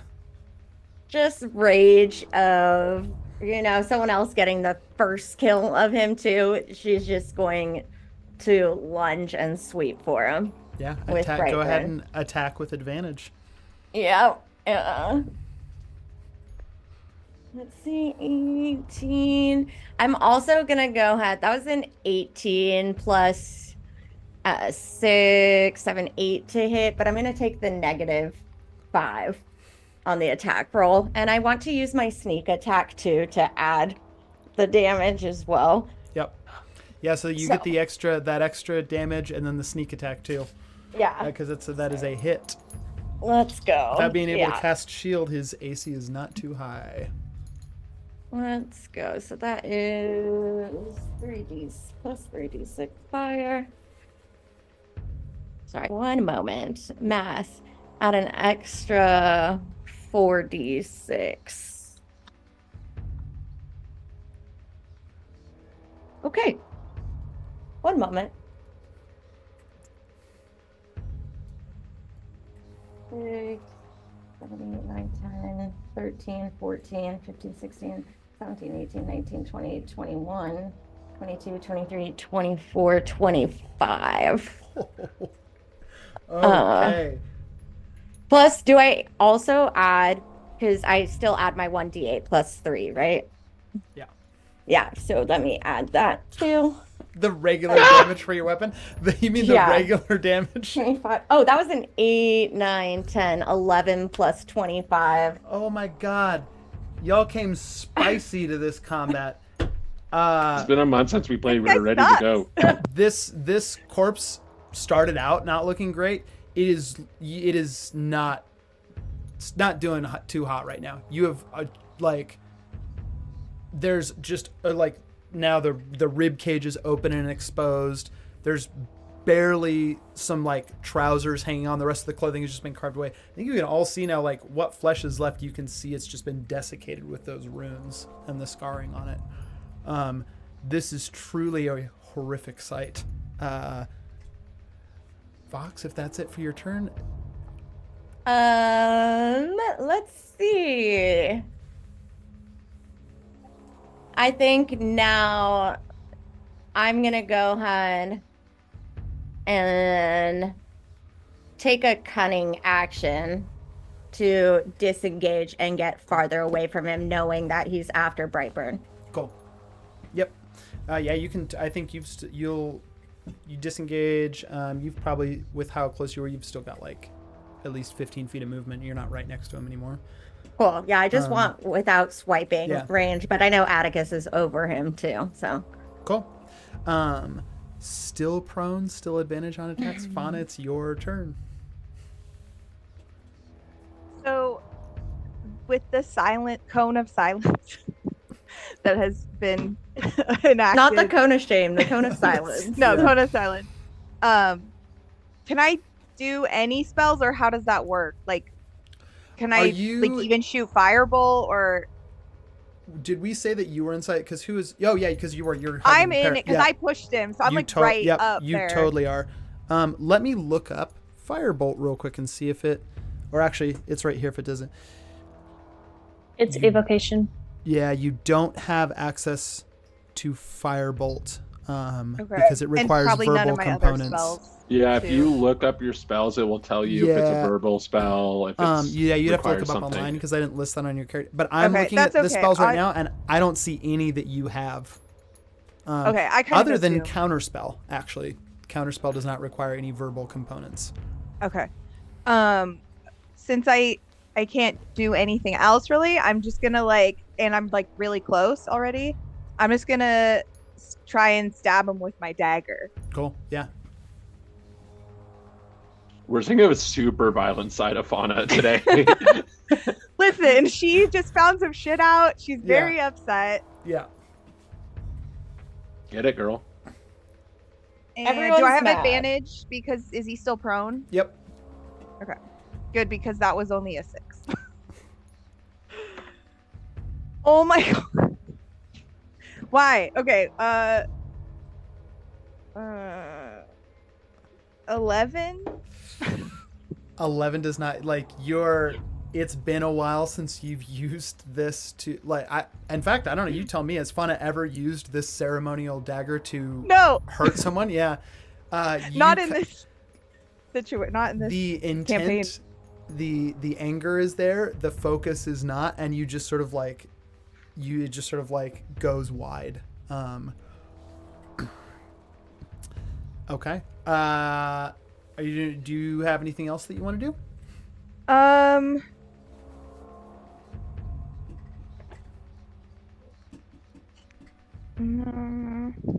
was just seeing if there was anything the cat could do that would help at all right now. I don't think there is. Yeah, because even the cat, and I can't have advantage, right? Because I already had advantage. Yeah. Okay, I think the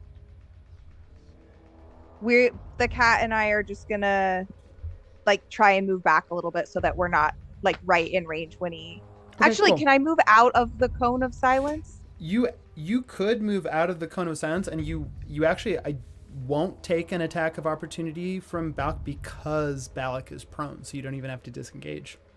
So okay, you've got enough movement to move backwards out of the silence. Okay, cat and I get hell out of there. Cool. Okay. Fauna, that's your turn. Peren. It's your turn.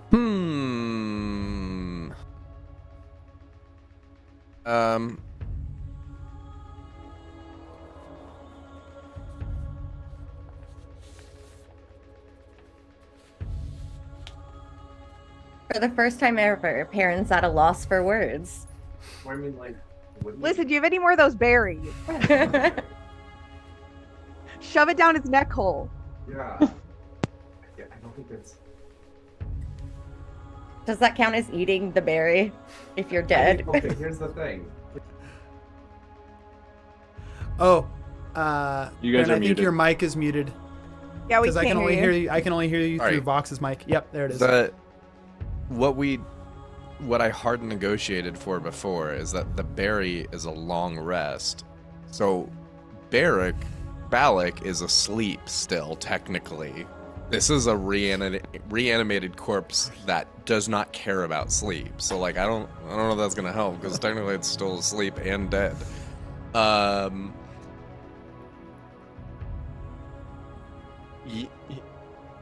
Yeah.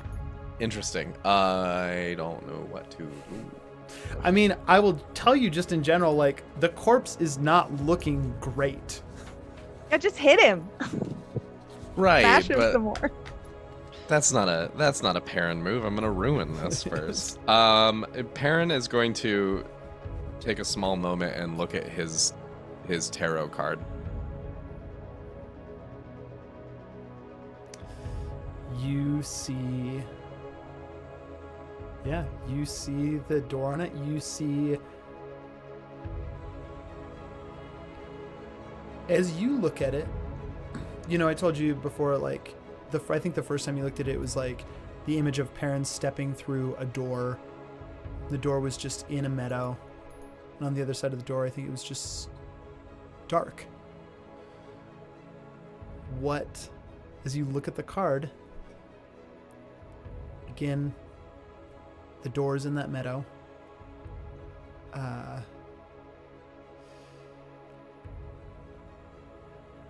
You look at this card and you think that you could use, if you want to activate the card, you can tell me what Peren sees through the door. On the card? Mm-hmm. Wait, if I activate the card, I can tell you what he sees on the card through the door? You can tell me what you see through it would be like, yeah.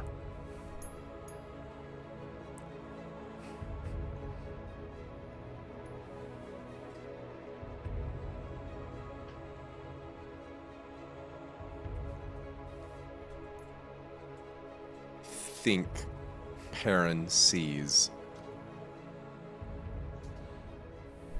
I think Peren sees the cabin where he built a family with fauna and flora, and I think he sees Flora smiling, and I think he can feel the severity of what this being and this being's allies has done to him.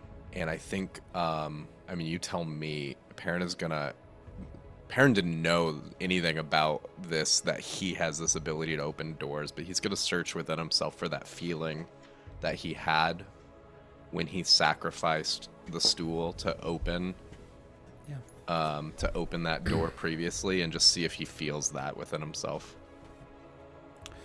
You go to reach for that ability in yourself.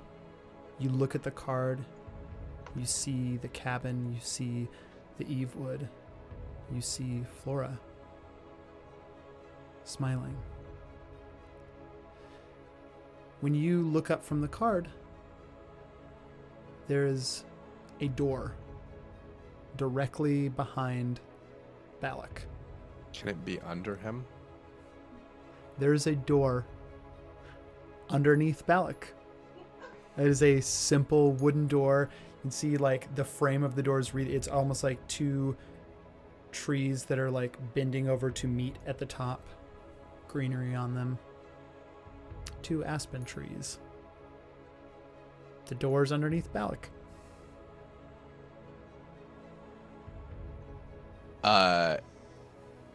Yep. I mean, Peren is about as calm as can be. He's gonna reach past Balik and he's going to turn the doorknob. And as he does so, he's just gonna look into this corpse's face that he cannot speak to. And I think we just see Peren's like demeanor shift into something very, very different. And he just smiles, and it's a genuinely warm smile. And he opens the doorknob and pats Balik on the chest.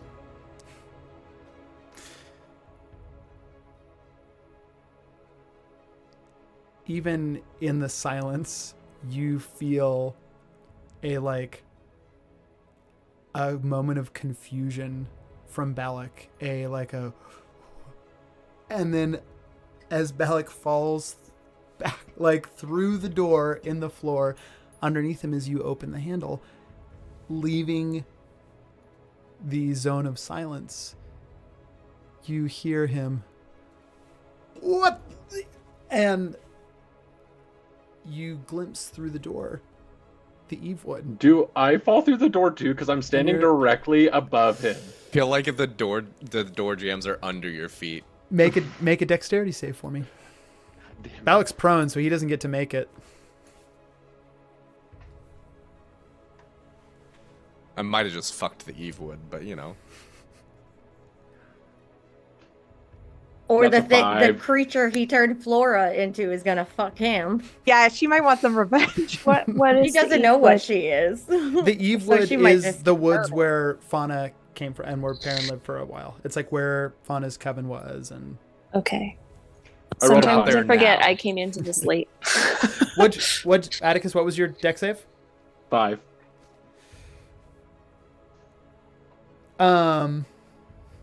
Bert! Help! Can we grab him? Bert is going to like. Hold on. Bert's going to make a deck save to like, cause Bert's right there too. Bert's going to make a deck save to like grab got Atticus. Those legs, those jumpy legs. Ooh, God. I hope this doesn't turn into like a solo Bert and Atticus adventure in the Evewood. Hey. Ding, ding, ding, ding, ding, ding, ding. Vox Uh-oh. is gonna lunge for them. Bert got a 3. Okay. Box. Good. Box. I want you, in this case, don't make a dex. You need to do 2, because this is so horrendously bad right now. Do 2 things. I want you to make just a flat dexterity check to see if you can like, you can burn your reaction to do it. Just burn your reaction. 18. But 19. No, 20. Atticus is gonna commit to the bit. He feels himself slipping. He didn't know there was a door coming. He's just gonna fucking dive with this. So he's like, it was a pleasure, and he's just gonna fucking dive. Nobody He's cares going you. for the leg.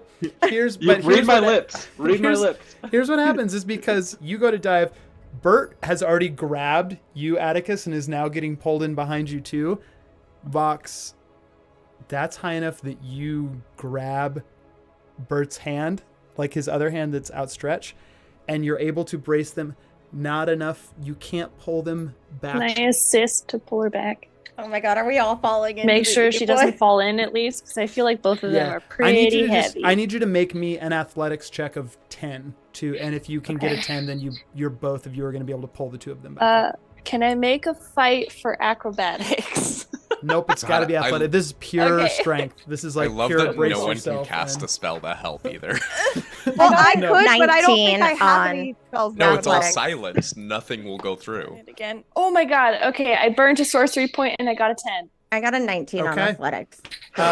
The 2 of you, Atticus, you are all ready, and you feel yourself like there's something in Atticus that you're like ready to go. Like you're ready to see this through to the finish. You feel Bert's small hand grab you, and then you feel yourself hoisted back up out of the door. In this moment, Peren, I want you to make a wisdom saving throw for me. Uh-oh. Is the door still open? Door's still open. God, is this like a Gandalf situation? Door's still Could open. I- We're still in initiative Oh, order you too. fools. Okay. So Okay. Wisdom saving? Yep. Dirty 20.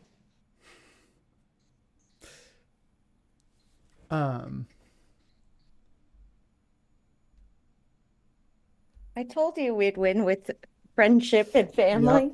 I mean, honestly, I felt like it was better than just hitting him with something else. Like, I felt like we should do something that gives story. It's so much better, and I'm about to tell you why. Peren, for the first time since your time all those years ago with Flora and Fauna, you see the cabin as you open the door. You see Balik fall through. You're standing there at the edge. Bert and Atticus like pulled back up by Vox and Nyx. And you see the tattered corpse of Balik Morgrasp falling straight towards, I mean, for the door on that side, the door isn't in the skid, the door is on the ground, but Balik is falling. Balik is falling through the Evewood into your old cabin. There were a lot of things that you did that were outside of your control. Over the decades, 2 centuries, in fact, that Balik pulled things out of you, Peren.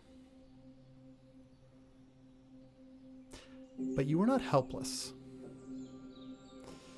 You knew something was going on.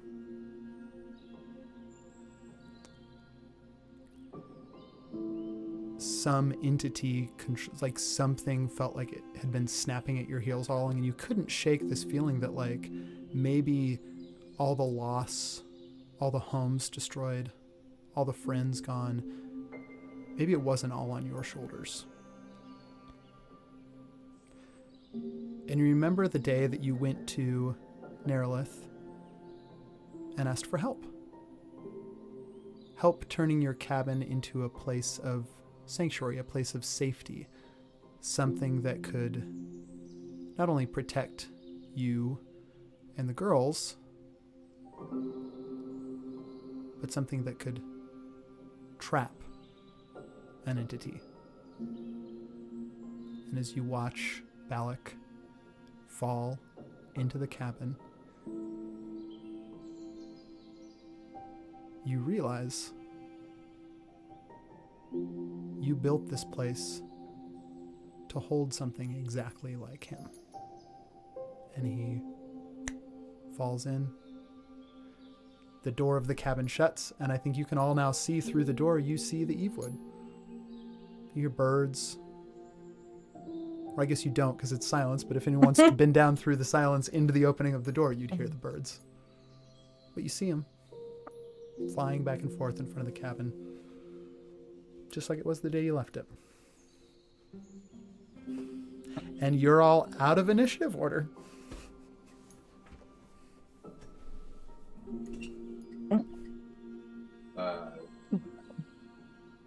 Fauna's gonna walk back. Go ahead. No, go ahead.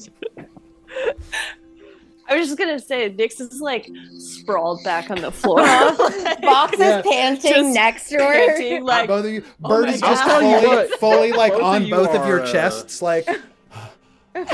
You both are strong. I I underestimated both of you. Like, let's hit the gym together. I could use a spotter. Bad gum, Attica, if that weren't a hole they pulled us out of. Literally. I forgot Bert talks now. Also, Oh, he talks now. I love Yeah. your new voice. It feels great. It sounds like you found feels yourself. good. It bud. feels good on me, too. Feels like I really stepped into my shoes, so to speak. Jesus. You sure Box did, is bud. doing You sure this did. squeeze And I'll tell you, for- very- I'm trying to talk. very though. fitting of a night of Saint Florian. I'll tell you that much right there. I just Really? You can't think believe so? that you just dissipated a silence spell by Oh, I know talking, so. Bert. I didn't know you were magic. We can read each other's lips. We're just narrating it for you. No, it's canon now. Well, I mean, what's his face is gone, right? So isn't the spell like? I No. think the juice. I think you It was said on you down smashed. into the hole. You said you smashed on the his potion head. on Balik. I Fair, think you're Balik right. Yeah. took Oh my the god, silence he's just with him. stuck there No, in with silence it. He forever. can't even Nice. for at least 100 rounds. He can't even talk to himself. I He's How just does sitting there it rolling. feel? He didn't even make it one round. Yeah, Balik is in a know- hey, long hey. timeout. Everybody. I know we're 2-0 against Vox's like creepy uncle. What is the? I don't even know the relation. Anyways, I think he's my uncle. yeah, we all got a creepy uncle. Yeah. Got mine's parent. We need to leave. Like, Yeah, I Extra think money. we got to beat feet out of here, I think. I couldn't have said it better, brother. Uh, Nyx I know is gonna somewhere we can go. scramble up and kind of like pick up Peren by his elbow and just like pull him away from the doorway. Yeah, Peren's hand is just kind of flat on the doorway, and he kind of like it trails after him as he lets himself get picked up, but he's still Yeah. kind of just in that moment, still disguised as Balik. Fox is gonna look at Riviana and be like, you know this place better than any of us. Can we get out of here with the least amount of this? Not a problem. There's exits that leave. Where are you headed? I Fox have, points at Atticus. I have friends. You and I share a mutual friend that is very excited to The see key. you. Burgeon. But we I need to should leave have now. known. Yes, of course. Follow me. Should we go by that guy I murdered, or is there another door? We should use. Peren just has a glass of wine in his hand while he's Yeah. saying this. Somehow, just immediately drinking. Yeah, not out of a Prestidigitation. bottle either, just out of a glass too. I'm gonna cast pass without trace again on everybody. Perfect. Should I roll a stealth check to see how it goes, or? Yeah, everyone go ahead and roll a stealth check, and then use that plus 10 pass without trace bonus. So your stealth. Don't plus worry, 10 Nyx. more. I got you here. Oh, I get negative to stealth because 19. of my armor. Yeah. 1 second. I got a 24. It's just I got dirty 20. it's roll with disadvantage, right? It's roll with disadvantage for stealth checks, but you'll still get to add your bonus plus another Okay. 10. for pass 32. without trace. Does a nat 20 circumvent that? Yeah, 24 No. and 32. Oh, actually, minus 24. Oh wait, I get advantage on stealth, so I could try again. Yeah. It probably won't be okay. higher. Plus no, 10. it was. 25. Oh, That was it. I Once- rolled a nat 20 too. That was my first roll was Yeah. a nat 20. oh my god. Yeah, hey, everyone, you're great. You I got 26. yeah, no, you are silent as like death leaving there. We are death leaving there. Yeah, you And are we death are leaving heading- the castle. We are heading to the Orisander family's estate. Yep. Yeah, I think on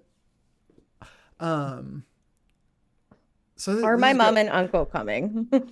I think that I I think that they encourage them. are. Yeah, I think that they are coming, not just to like take a moment and regroup, but to decide what to do next. Like the region She's also the heir, yeah. is supposedly dead. Yeah. You think Evil Windvler has enough pull that like, yeah, I think that it's all like kind of clerical, like let's work out what happens next stuff that'll would happen in like the next session, because it is a bit of like conversation and planning and stuff. Yeah. So I think we'll sort of bring it to Let's get into trade disputes right now. yeah, we'll Yes. we'll kind of bring it into a wrap up, and then the next episode will truly be like a Political. start to the true like start in town, and no immediate terrible pressing things on everyone's plate. Shopping. Yeah, Let's go. the true Yeah. start I feel like of we literally need 2 full sessions where we just sit in a tavern like it's a first sure. session of a campaign. We're like, hi, We all my just name's sit in a Peren, tavern I'm your and uncle and your hold son hands. and your nephew. And my godfather. And everyone's dad. let's all just we're gonna use bar napkins to sketch out family trees right now. Does anyone have a guitar? We could play Kumbaya.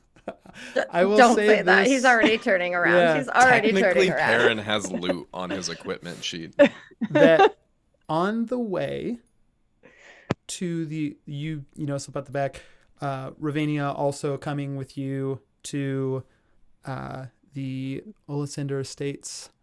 Fox is holding her hand.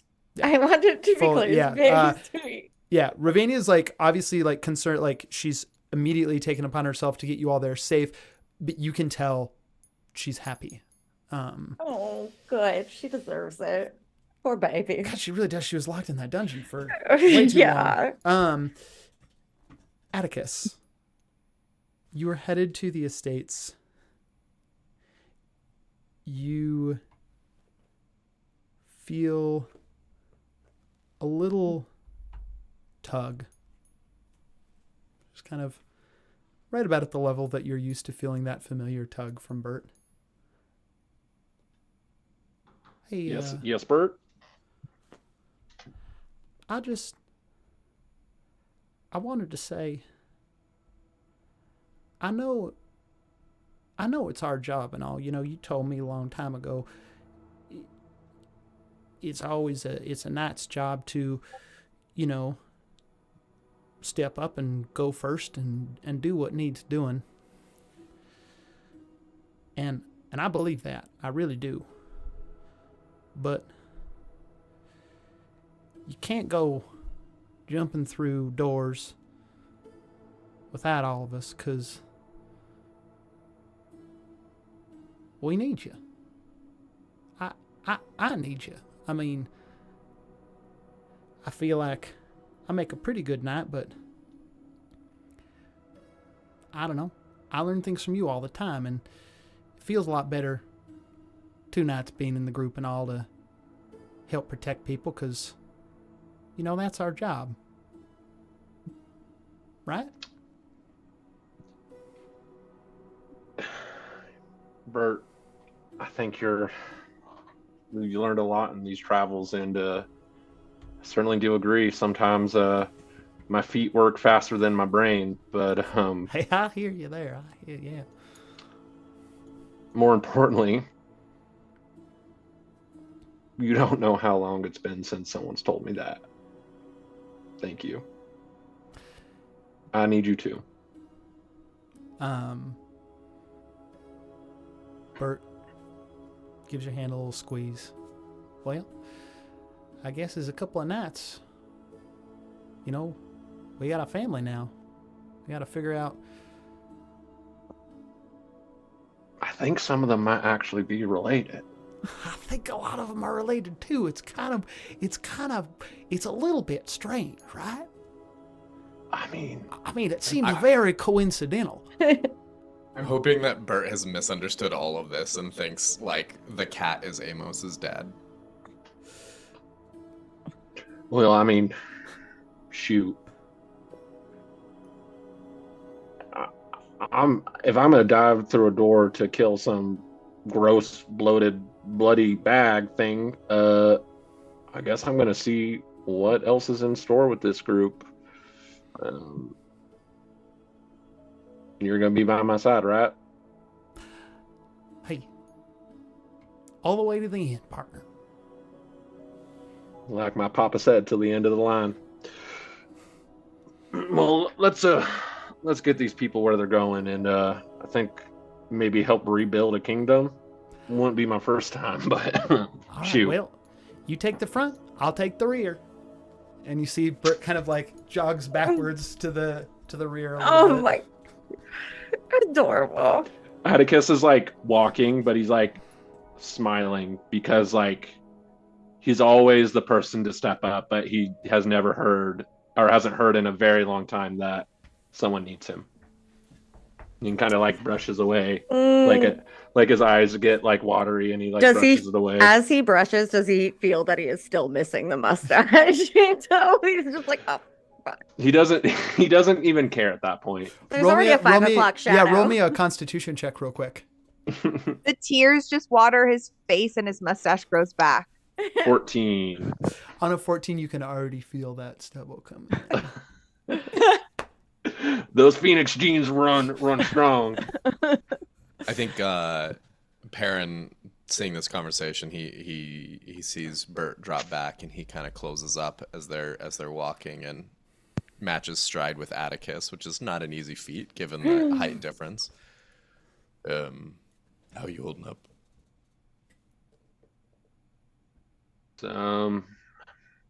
It's been a crazy couple days, I'll tell you that, but I'm feeling like we might catch our breath for once. Actually have a chance to slow down for a second. Yeah, I mean... How are you? Oh, you know, it's like there's 2 versions of me. One that is desperate to quiet all of the noise, and one that is just grateful to know that it has a reason. I'm not sure which one is me. As Peren's saying that, Fauna walks up kind of from behind right next to him and just puts her hand in his hand, just like holds his hand as they're walking. Yeah, Peren definitely receives that, and just kind of smiles at Atticus. Yeah, I think we can make it. They're both you, bud. Yeah. Good and bad. You gotta take it all. Can't shut either of them off. Problem is, there's still a bunch of people who are gonna kill us. I think more than we've realized before. So that's kind of They can try. bummer. Yeah. My dad used to tell me, God, I'm talking a lot about Pa today. It's not a problem don't not to worry about it until it's time to worry about it. And Atticus is kind of going to look around and just kind of notice the beauty for a second and be like, I don't think right now is the time to worry about it. Let it come. It's interesting. I feel like this whole time we've known each other, you've been the one wanting to worry about what happens to the person who can't be protected. Picked up a toad out of a stream, and now he's walking around with armor because you didn't want to leave him on his own. It's a little lonely here in the back. Can the cat come with me? Sure, yeah, go ahead, Cat. God, do I? It's so loud. It's the armor is so. It's. I think after the past couple days, I think everyone can handle themselves. I think I don't have to worry as much. Yeah. Yeah, I think that's the best part about family. And Peren pats him on the back. Okay. And Peren, as you say that, Nyx, you see. I was just going to say that genuinely made, for the first time, they had been trying their hardest to just, now is not the time to break down. We are in, like, practically in the middle of a war zone. Like, I can't think about it. I can't think about it. I can't think about it. And that, they start crying, and they're trying to keep it quiet and, like, kind of pull their hood, I think, and even lift their mask, which they usually have on just when they're fighting. And kind of like fade back into the back, but yeah. I think Peren gives a very soft whistle, and as you drift back with your hood up, you feel a little weight as Amos lands on your shoulder.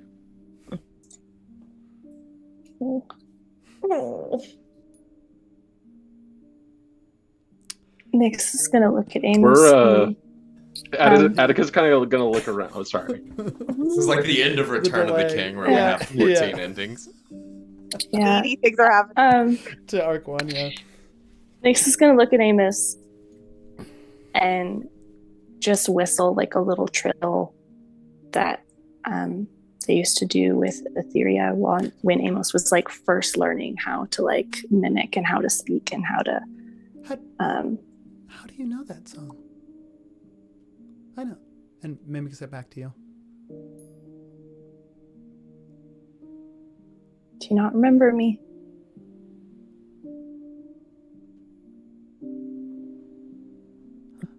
I'm sorry, it took me a while to remember you too. Remember her?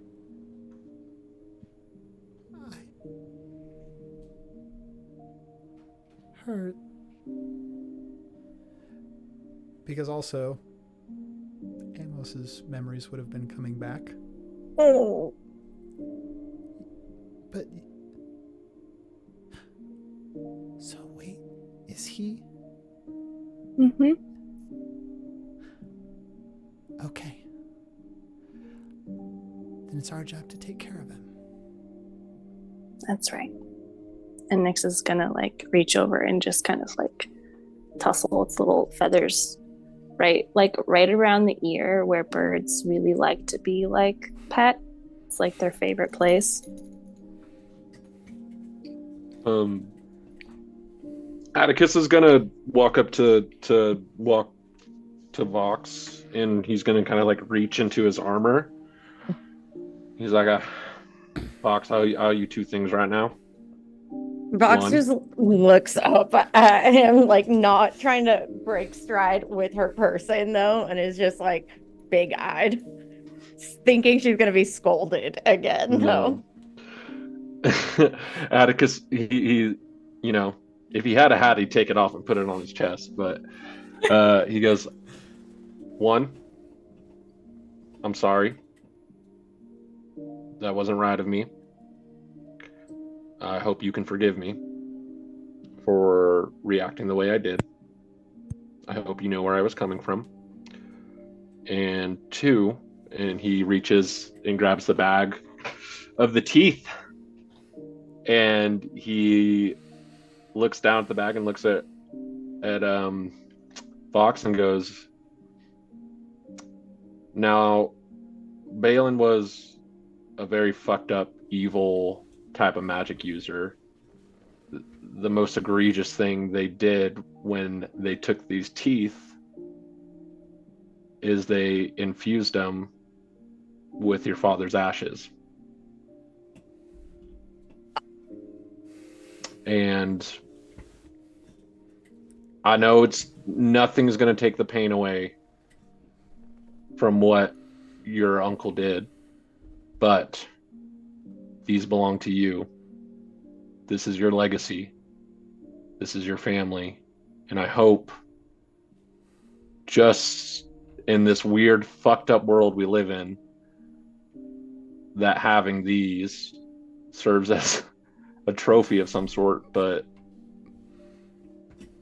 gives you closure and gives you some more time with your dad. He's gonna hand it over to Vox.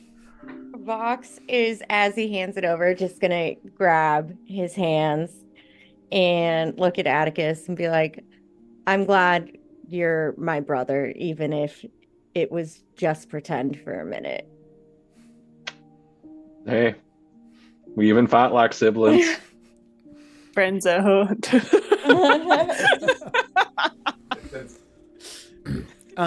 Since everyone was following Atticus, everybody's just in a circle around this conversation as it's happening. Vox, tell me, so as soon as you left Balik's lair, you never took the mask that you were wearing off. Its enchantment stopped working in that space. Yeah. Did you remove the mask? Yeah. Okay, cool. Were they like kissing before? I feel like that would be kind of hard to do if you had a mask on. Well, the mask just like becomes your face. Becomes your face. Yeah.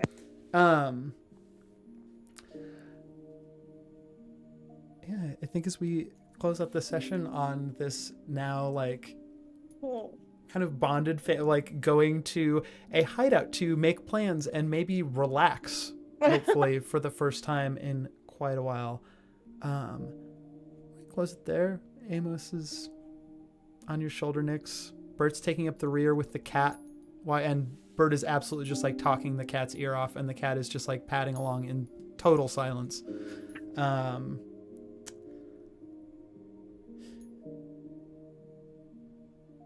Like, so you slip the mask back into your pocket, and on the other side of town, an old man with like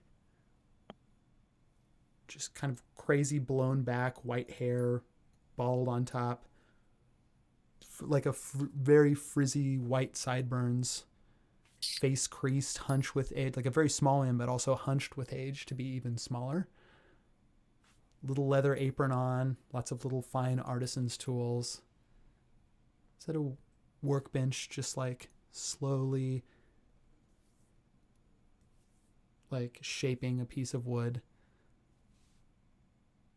You slip the mask back in your pocket, and he kind of looks up, looks over at a cabinet much like the one that you found in the Black Mountain, and just nods and then goes back to his work. And that's where we're going to end it. What? Wait, what? What do you mean? I have a question. Yes. Nyx, look at their tattoo. You look at your tattoo. Go ahead and what would total 30? Go ahead and roll 3d10 for me. Did she run her whole oath through those guards on the stairs?